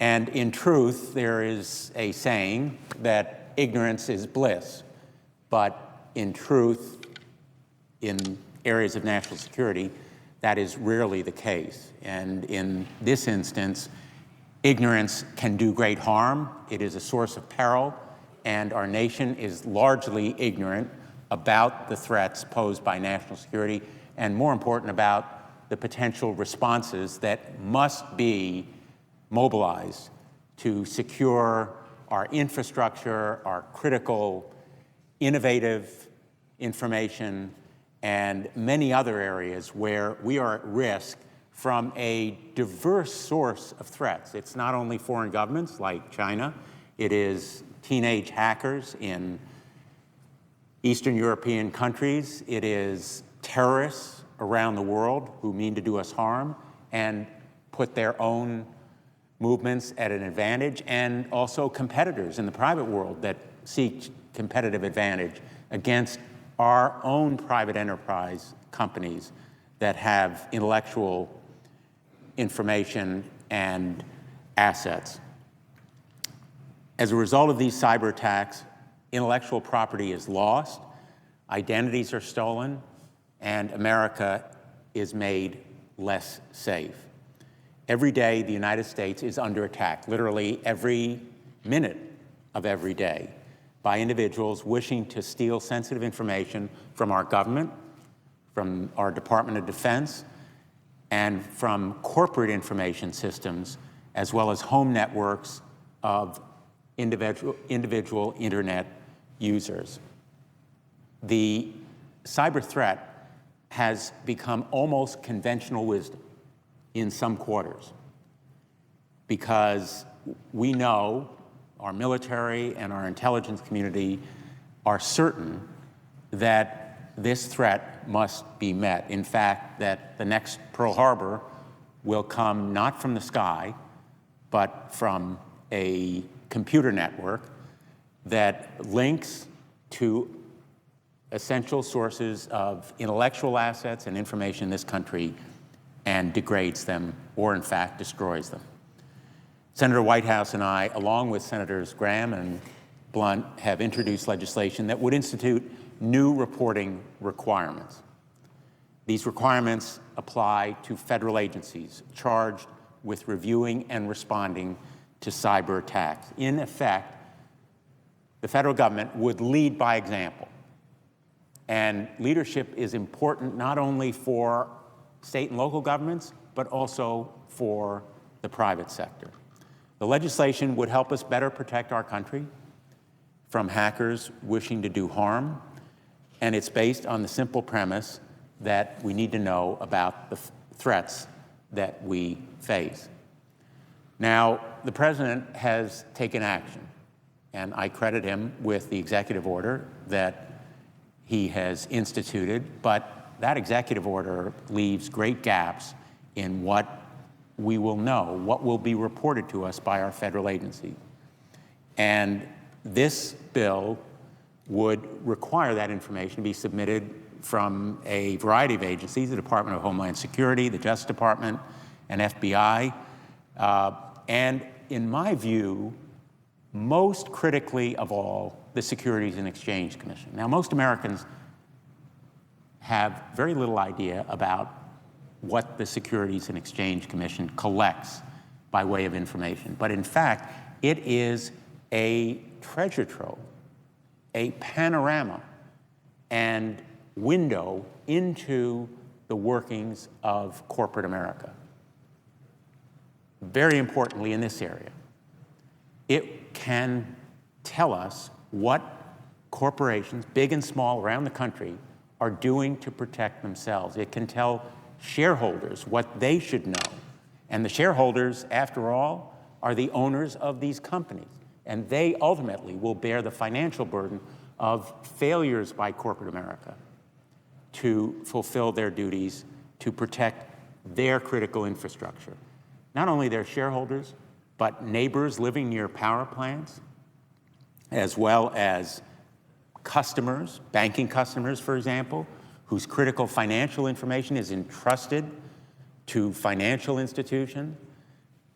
A vast variety of clients, customers, owners, and others affected by these corporations have a right to know from the Securities and Exchange Commission what is being done to protect against cyber attack. Senator Whitehouse and Senator Blunt have described in very powerful terms what the advantages of this legislation are. But let me say that equally important is what it does not do. And we need to be mindful that 90% of our nation's critical infrastructure, that's right, 90% of it, is owned by private companies, and those private entities have a responsibility to our nation to ensure their security standards meet the task of fending off cyber attacks. So this legislation should not be the only action that Congress takes. In fact, Senator Rockefeller has championed legislation that is essential. I'm proud to be a supporter of it. I supported it in the Commerce Committee, and very gratefully to him, partnered in helping to move it to the floor of the United States Senate. But this legislation is a very strong complement and supplement to that measure. In fact, that measure would require industry-driven, voluntary cybersecurity standards for critical infrastructure. It would strengthen cyber research and development. It would improve the cyber workforce through development and education, and it would increase public awareness of cyber risks and cybersecurity. So the measure approved by the Commerce Committee, I think, is vital. And this measure very, very appropriately complements it. America can't fully address a threat that it doesn't fully understand. And this legislation that Senator Whitehouse, Senator Blunt, Senator Graham, and I have introduced would increase public understanding of an issue critical not only to the federal government, but to all American people. And it would ensure Americans know how they are safer or less safe as a result of the extraordinarily dangerous menace posed by potential cyber attack. So let me yield the floor with a question to Senator Whitehouse regarding the executive order issued by the President, and ask him whether, in light of that executive order, he still feels this legislation will perform a service to protect our nation.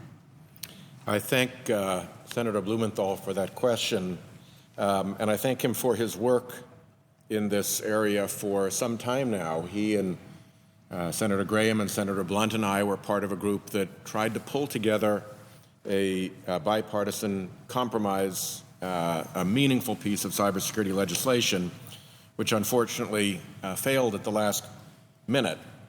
And as a result of that failure, the President began a process by executive order for bringing together the various industries, the private sector industries in this country, whose operations qualify as critical infrastructure, that provide the basics of our lives, the basic heat, electricity, financial services, communications that modern life, civilized life, depends on.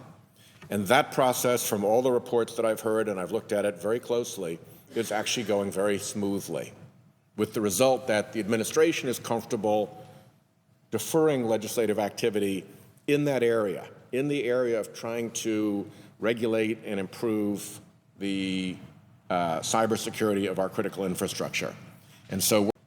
And legislative authorities are required, not just executive order authorities, in many of these areas, particularly for organizations like the Securities and Exchange Commission, which are largely independent of direct presidential control because they're independent agencies under our constitutional system. So this bill would not interfere with what is going on under the authority of the executive order. It is something that we can do in a bipartisan way in the meantime while that executive order process goes forward. And it will be, I believe, very productive because, as Senator Blumenthal and Senator Blunt have both noted, we are a better country and we are more effective legislators here in the Senate when the public knows what's going on and has had a chance to engage on an issue. And for that to happen, the public needs the information, and for the public to get that information, they need to have it collected by these different agencies and presented to them. You can't expect an average American citizen to go out and try to do this research on their own if it hasn't been gathered anywhere. So I appreciate the question. I think what we're doing is both going to be very productive, but also very consistent with what the President has done under his executive order. I applaud him for picking up the baton after we failed in Congress. Certainly that failure had nothing to do with the energy and determination to get something done on this issue of Senator Graham, who has joined us on the floor. So let me yield the floor so that he can offer his thoughts.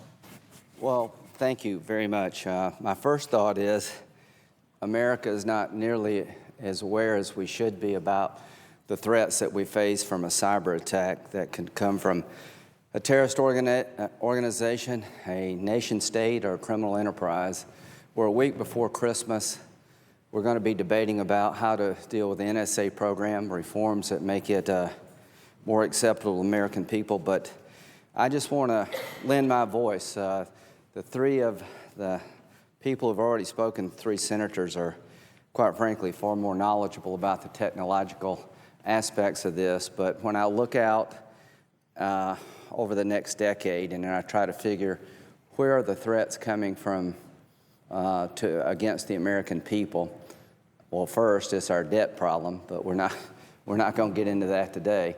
When you look outside for foreign threats, obviously radical Islam presents a threat to us all. Just remember 9/11. But this emerging cyber threat really just scares the hell out of me. The FBI, the military, the CIA are telling us daily how the threat is growing. The Congress could not get there, so the President had to take over by executive order. We had a couple of good bipartisan proposals, legislative changes. Senator Whitehouse's idea of incentivizing the private sector, creating a Fort Cyber where you get rewarded. There'll be no limited liability if you harden your infrastructure in the energy sector and other important financial sector, rewarding people for upgrading their systems to harden them against terrorist attack or criminal activity, I think is the smart way to go. It's a complicated area of the economy and a complicated potential enemy to deal with. But this legislation, I think, is a good starting point. So I just want to compliment Senator Whitehouse, who's been really helpful. Senator Blunt on the Republican side has been our leading voice, along with Senator Chambliss, to try to bring awareness to the body. And Senator Blumenthal is the former Attorney General, understands very much the threats we face from a criminal enterprise, but he's also been very good on national security.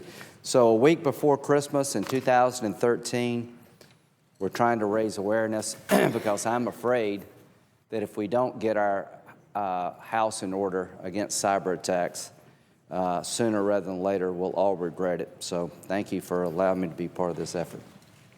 I yield. Conclude our comments, or at least my comments here, by saying we all believe that greater awareness of the size of this problem and the effort that is being made every day to deal with it will create an important set of information as we move forward.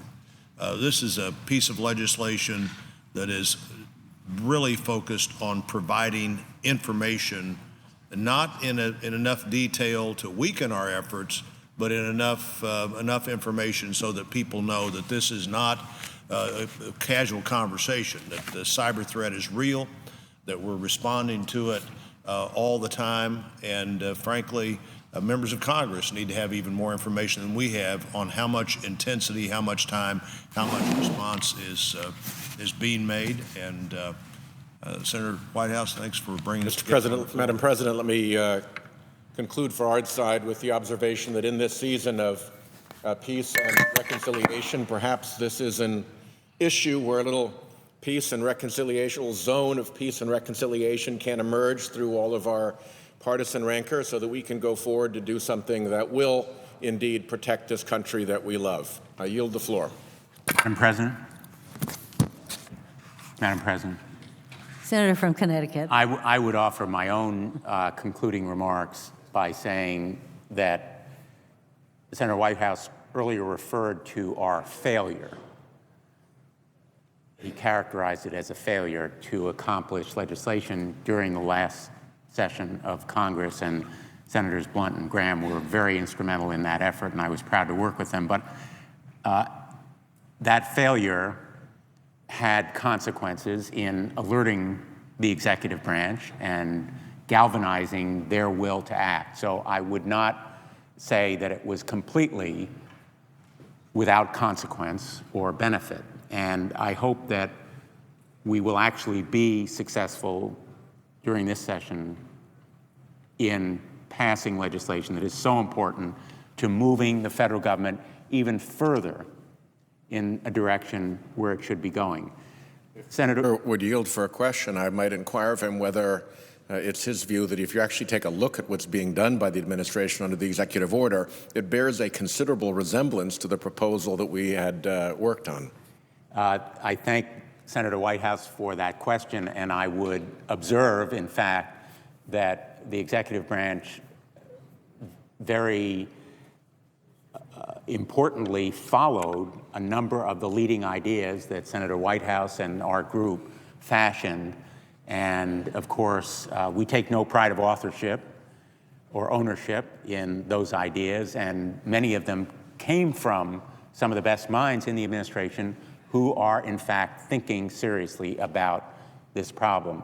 And so I think it really has to be a partnership, not only a bipartisan partnership in the Senate and the Congress, but also a partnership between the executive and legislative branches. And I would just conclude with this thought. In many of the briefings that we had as senators, off the record or classified, I was struck by how horrified and at least alarmed most Americans would be if they heard some of the stories of how how close America has come to the next Pearl Harbor, how close we have come to cyber catastrophe, and how vulnerable the nation still is, despite the growing awareness in both the corporate and military sectors of our country about this threat. So when we talk about creating awareness, we're talking literally about spreading information that is vital for Americans to know. And so I would close with the thought that I hope that the leaders of this country who have control over classifying information would seek ways to inform the American public about the risks and the dangers posed from cyber attack. Thank you, Madam President, and I yield the floor. Madam President. Senator from Arizona. Madam President, I ask if the chairperson of the Budget Committee, if she and I could engage in a brief dialogue, colloquy. The clerk will call the roll. Mr. Alexander.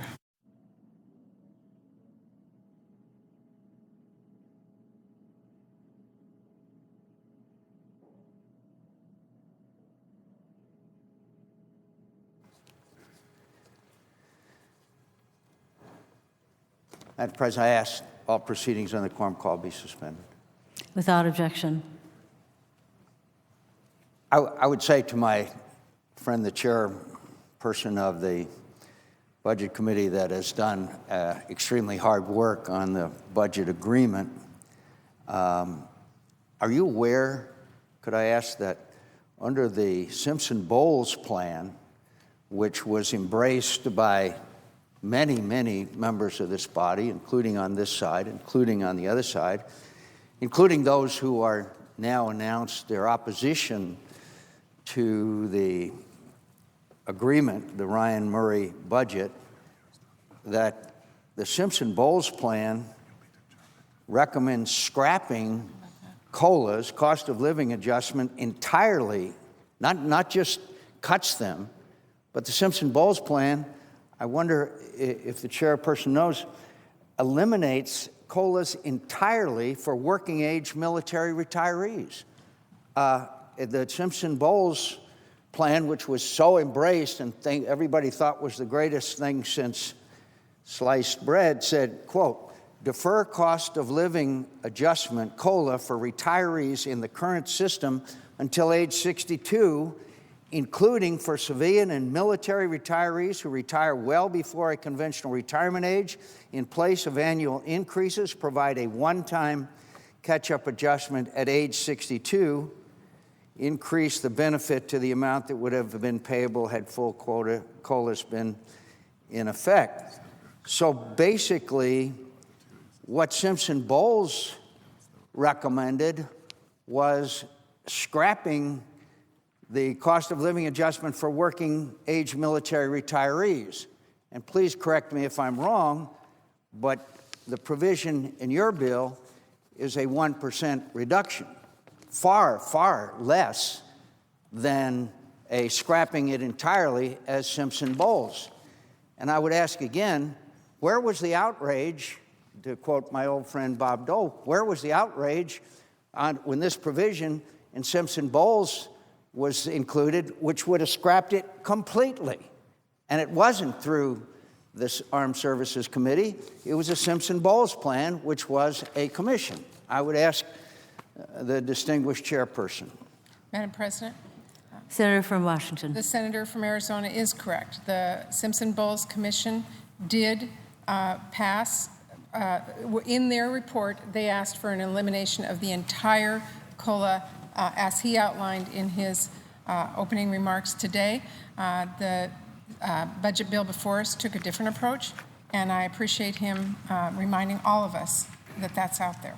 And could I ask the chairperson, isn't it true that this is what you have proposed, 1 percentage point for military retirees, reduce the annual cost of living adjustment by 1 percentage point for military retirees, which means, according to the House Budget Committee staff, a person who enlisted at age 18 and retired at 38 as a sergeant first class in the Army would see approximately 6% overall reduction in lifetime pay because of the COLA reduction. That is, that person would receive about $1.626 million in lifetime retirement pay instead of $1.734 million.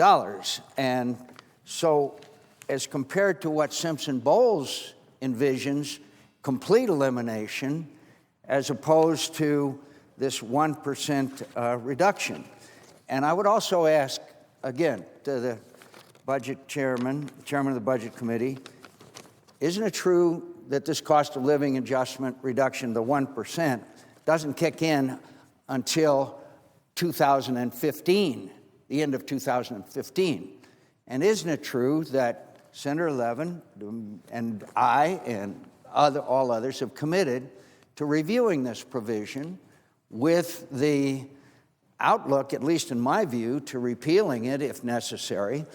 But also, there's a commission supported by members on both sides of the aisle which looks at this entire issue of cost of living adjustments, of retirement, of TRICARE, of all of these issues because of the increasing costs of these benefits, or in the words of Secretary Gates, former Secretary of Defense that all of us admired so much, it's, quote, eating us alive.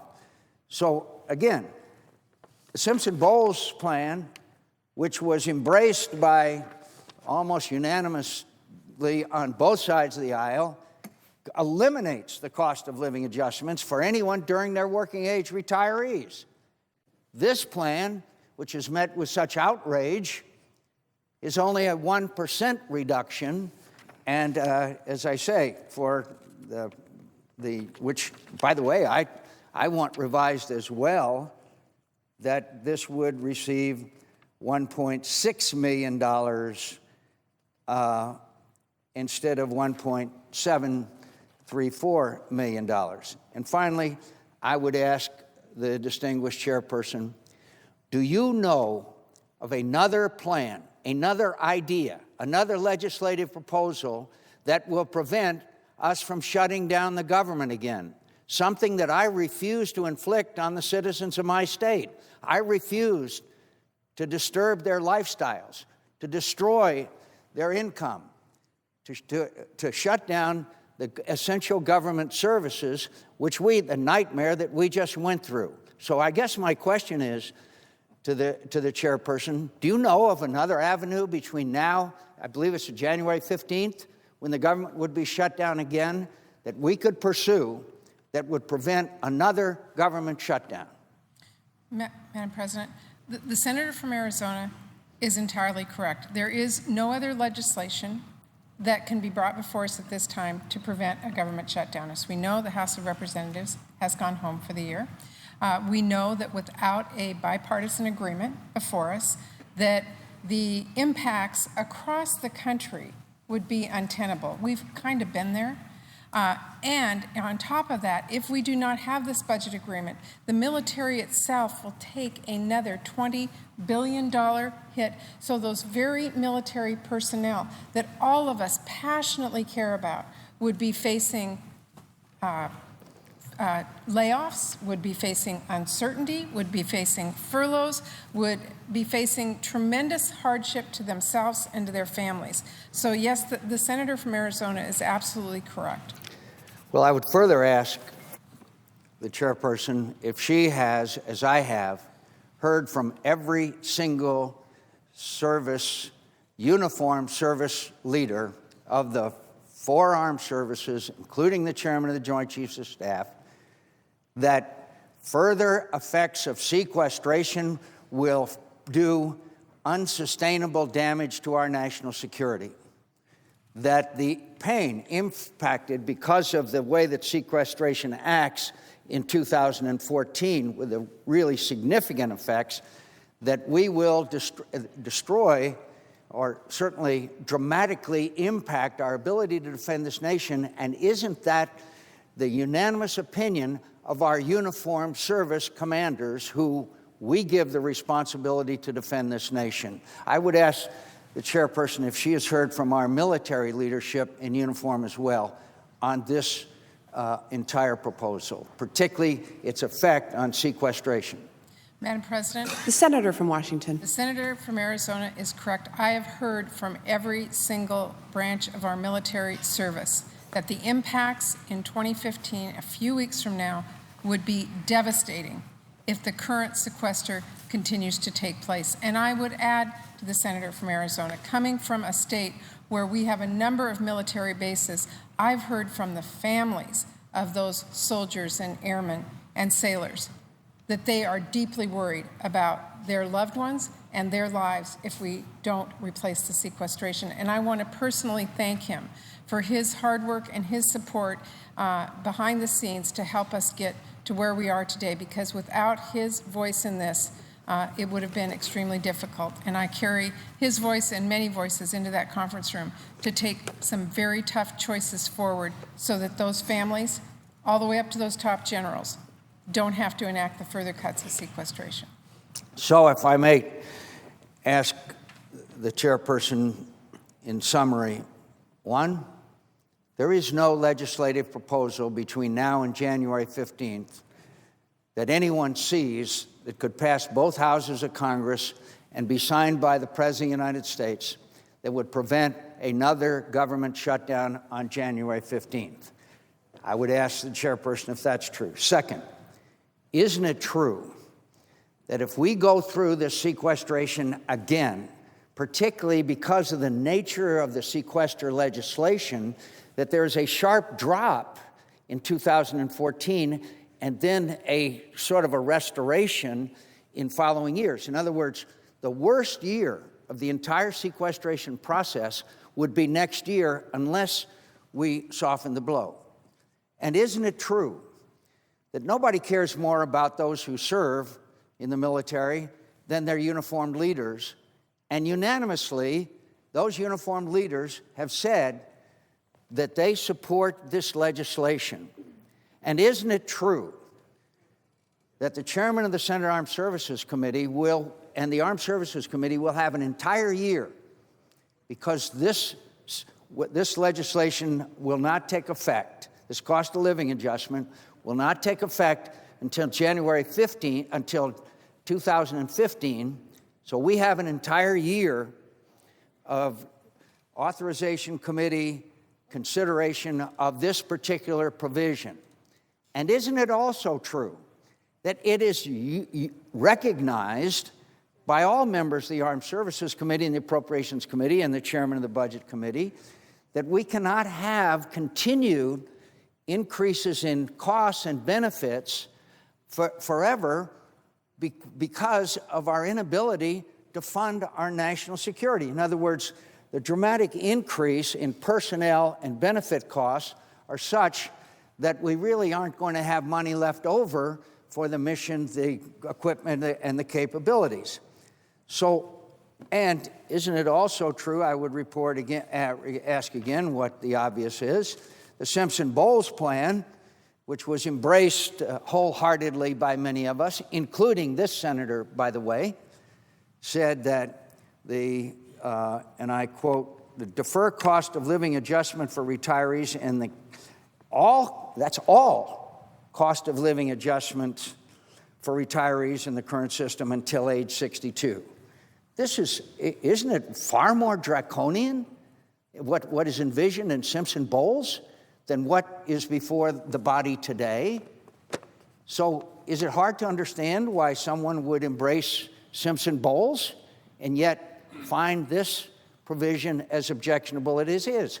I find the provision objectionable, but I have confidence, and I hope that the Budget Committee chairperson would agree, that it deserves the review and legislating if it needs to be fixed, because the fact is that we have to look at the entire retirement and benefits that are now present in the military. For example, TRICARE, where there has not been an increase in premiums, I believe, since 1985, while the cost of health care has skyrocketed. So again, I would ask the chairman of the Budget Committee if that's true, and if it's true, then doesn't it deserve some consideration for those who care as I do, and I know the chairperson does, about the men and women who are serving in the military? And shouldn't we listen to our military leadership, who literally are saying they cannot defend this nation if this sequestration continues, particularly in the fashion, in the Meat Act's fashion, with which sequestration is now impacting our nation's defense? Madam President. Senator from Washington. Madam President, I would agree with the senator from Arizona, and in fact, the often touted and quoted Simpson-Bowles Commission report, even in this debate over the last day, is much more egregious in what they are speaking about. But secondly, I agree with everything he said except for one thing.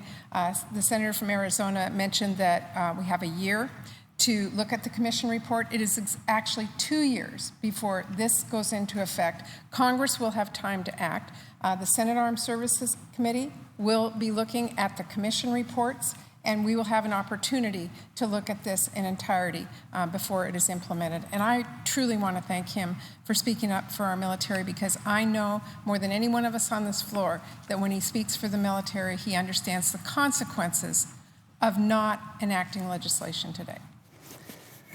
I thank the chairperson for her hard work, and I believe that most Americans are a bit surprised that there is any agreement. And I believe that the chairperson would agree that this is a small step. But I think the chairperson should also deserve and be accorded great credit for tough negotiating, for a good agreement that I think will achieve many things, but most of all, prevention of the shutdown of the government, again, which we should not and cannot inflict on the American people. And I would have, and I'm sure the chairperson would have had different provisions in it if she had written it herself, just as Congressman Ryan would have said the same thing. But this is the essence of what we're supposed to be doing. And the option of shutting down the government is something that I don't really understand why anybody, after what we just went through, would want to have as a viable option of our failure to act. So again, I thank the chairperson, and I yield the floor. Madam President. The senator from Washington. I want to thank the senator from Arizona for his astute remarks and appreciate his help and support. And Madam President, I do have 8 unanimous consent requests for committees to meet during today's session of the Senate. They have the approval of the majority and minority leaders, and I ask unanimous consent these requests be agreed to and be printed in the record. Is there objection? Without objection. Not, I yield to the senator from Arkansas.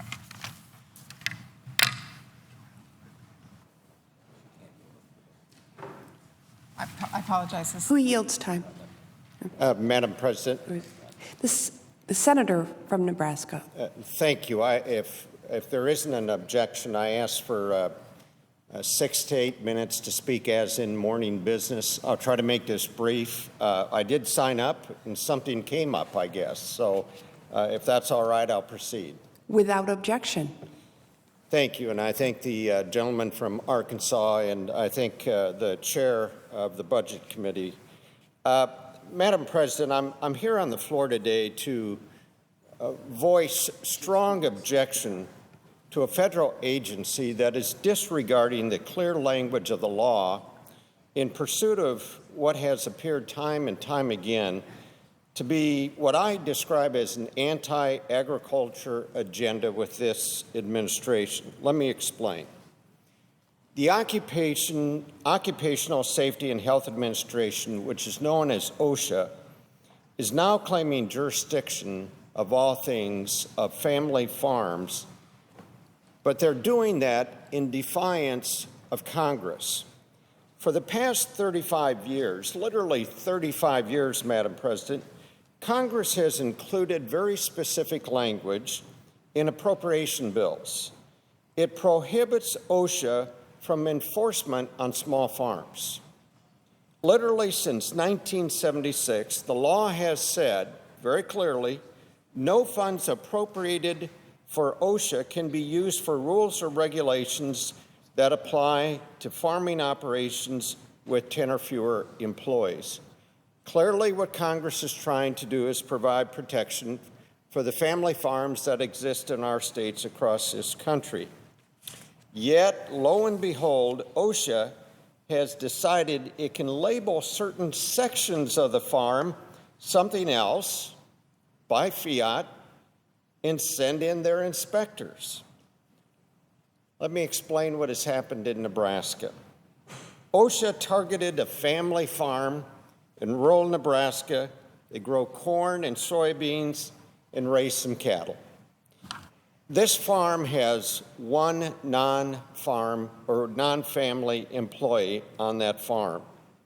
In other words, it's a very typical Nebraska farm, just the kind of farm Congress envisioned in creating the exemption dating back to 1976. OSHA ignored what Congress directed. They ignored the law exempting farms and slapped this family farm with fines totaling more than $130,000. OSHA accused the farmer of willful violations. Let me give you a couple of examples. Failure to conduct atmospheric tests in a grain bin. Failure to wear OSHA-approved gear when entering a grain bin, just to name a few. Madam President, you can't make this stuff up. I kid you not. The violations I listed were $28,000 each, with a long list of lesser violations piled on top. They threw the book at this farmer. Let me be clear that OSHA made no claim that anyone had been hurt. They claimed only that the farm failed to comply with the OSHA manual. I'm sure the farmer was stunned to find OSHA inspectors on his farm out in the middle of Nebraska, and to be told he suddenly must comply with OSHA regulations. Knowing the law says his farm is exempt from OSHA regulations, I suspect he was rightly confused, angry, and frustrated. OSHA claimed that it was not regulating the farming operation at all. Rather, it was only regulating the non-farming operations. Congress had not exempted the non-farming parts of farms, right? So what was this non-farming activity that OSHA believes it can regulate? Grain storage. Grain storage. I grew up on a farm, Madam President. Every farm has grain storage. It has hay storage. It has silage storage. Can they regulate the farming operations relative to those items? Yep, that's right. OSHA, in their wisdom, says storing grain after a harvest allows them to go in and regulate this farm. I'm not sure how many OSHA employees have spent much time on a farm. I suspect not very many. But there aren't too many grain farms that don't store some of their grain. An iconic part of the agricultural landscape is grain bins. They're fundamental to farming and have been since I grew up on a farm. If farmers had to sell everything at harvest, they wouldn't make much money because that's when prices typically are the lowest. So it is only responsible for a farmer in a part of the farming operation to have grain bins on the farm, and it's been that way forever. OSHA's claim that the storage of grain is not part of farming is absolutely incredible, and it's absurd. It's also a blatant overreach in violation of the law that we have been passing in Congress dating back to 1976. Whenever I meet with farmers and ranchers in Nebraska, they often raise concern about regulatory overreach. In fact, they feel like they're targeted by this administration. OSHA's distorted definition of farming in order to expand its jurisdiction serves as evidence that farmers' concerns are legitimate concerns. OSHA should never be allowed to end-run the law in this manner. Now, I'm asking Labor Secretary Perez to rein in OSHA and send a clear signal to American farmers that they don't have a target on their backs.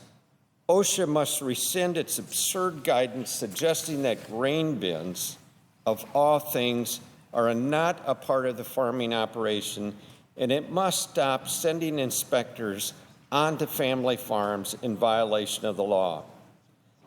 I've drafted and I'm sending a letter to Secretary Perez, a letter requesting that he make these changes in compliance with the law. And I'm inviting all of my colleagues to join me in signing that letter. Madam President, let me conclude by just saying, let's stand with our nation's family farmers, which we have done since 1976. Let's rein in this regulatory overreach and send a message that federal agencies must abide by the clear direction of Congress. Madam President, I thank you again. I thank the senators on the floor for the courtesy, and I yield the floor. Madam President. The senator from Arkansas. Madam President, today I rise to discuss the pending budget agreement. First, I'd like to praise Senator Murray and Congressman Ryan for their hard work. I think everyone around here and everyone around the nations recognizes what they've done. Their efforts have allowed us to reach a bipartisan and bicameral agreement, and they deserve our recognition, and we appreciate them for all of their hard work. And I'm sure at times it seemed like endless hours of hard work, but it has definitely paid off with the big votes you've seen in the House and also in the Senate. And I think, as anyone in this chamber could tell you, that bipartisanship is all too rare here in the Congress these days. I can only speak for myself, but I'm tired of the gridlock, and the American people that I talk to, especially those from Arkansas, are tired of it as well. We must work together to get things done to keep our economy growing. This agreement, in my view, is a positive step forward. It gives our business community and our economy the certainty that it's been looking for. It also prevents the my way or the highway politics that have been so destructive, have been practiced by an irresponsible few that have seemed committed to hurt our economy. And it restores resources to our national security interests, which I think is extremely important. And I appreciate what Senator McCain of Arizona said a few moments ago on the floor. And it does all this while reducing the deficit. That being said, this agreement is not perfect, especially when it comes to the harmful budget cuts made at the expense of our men and women in uniform.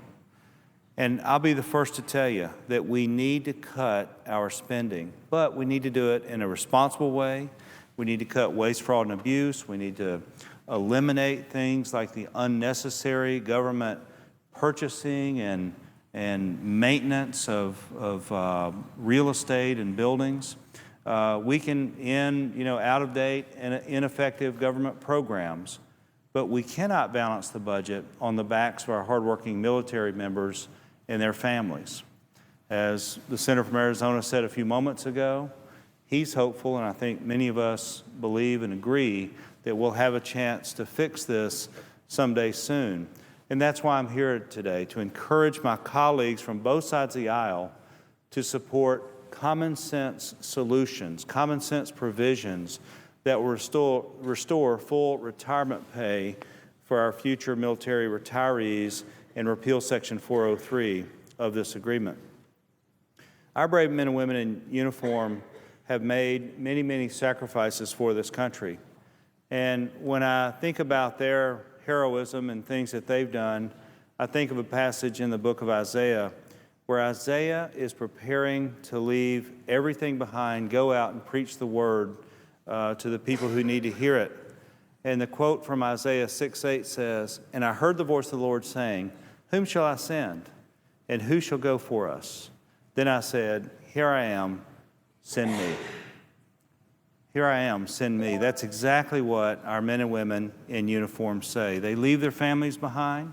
They leave behind their homes, and in many cases their jobs, in many cases a wonderful life to go out and protect the freedoms that we all enjoy. So singling them out is not just unfair, but it's also wrong. These heroes lay their lives on the line for us, and they deserve us to work to fix this provision so that they can receive the full benefits that they've earned. And the good news is, as we heard the senator from Arizona and the senator from Washington say a few moments ago, that we can fix this. We can move forward. And that's the good news today.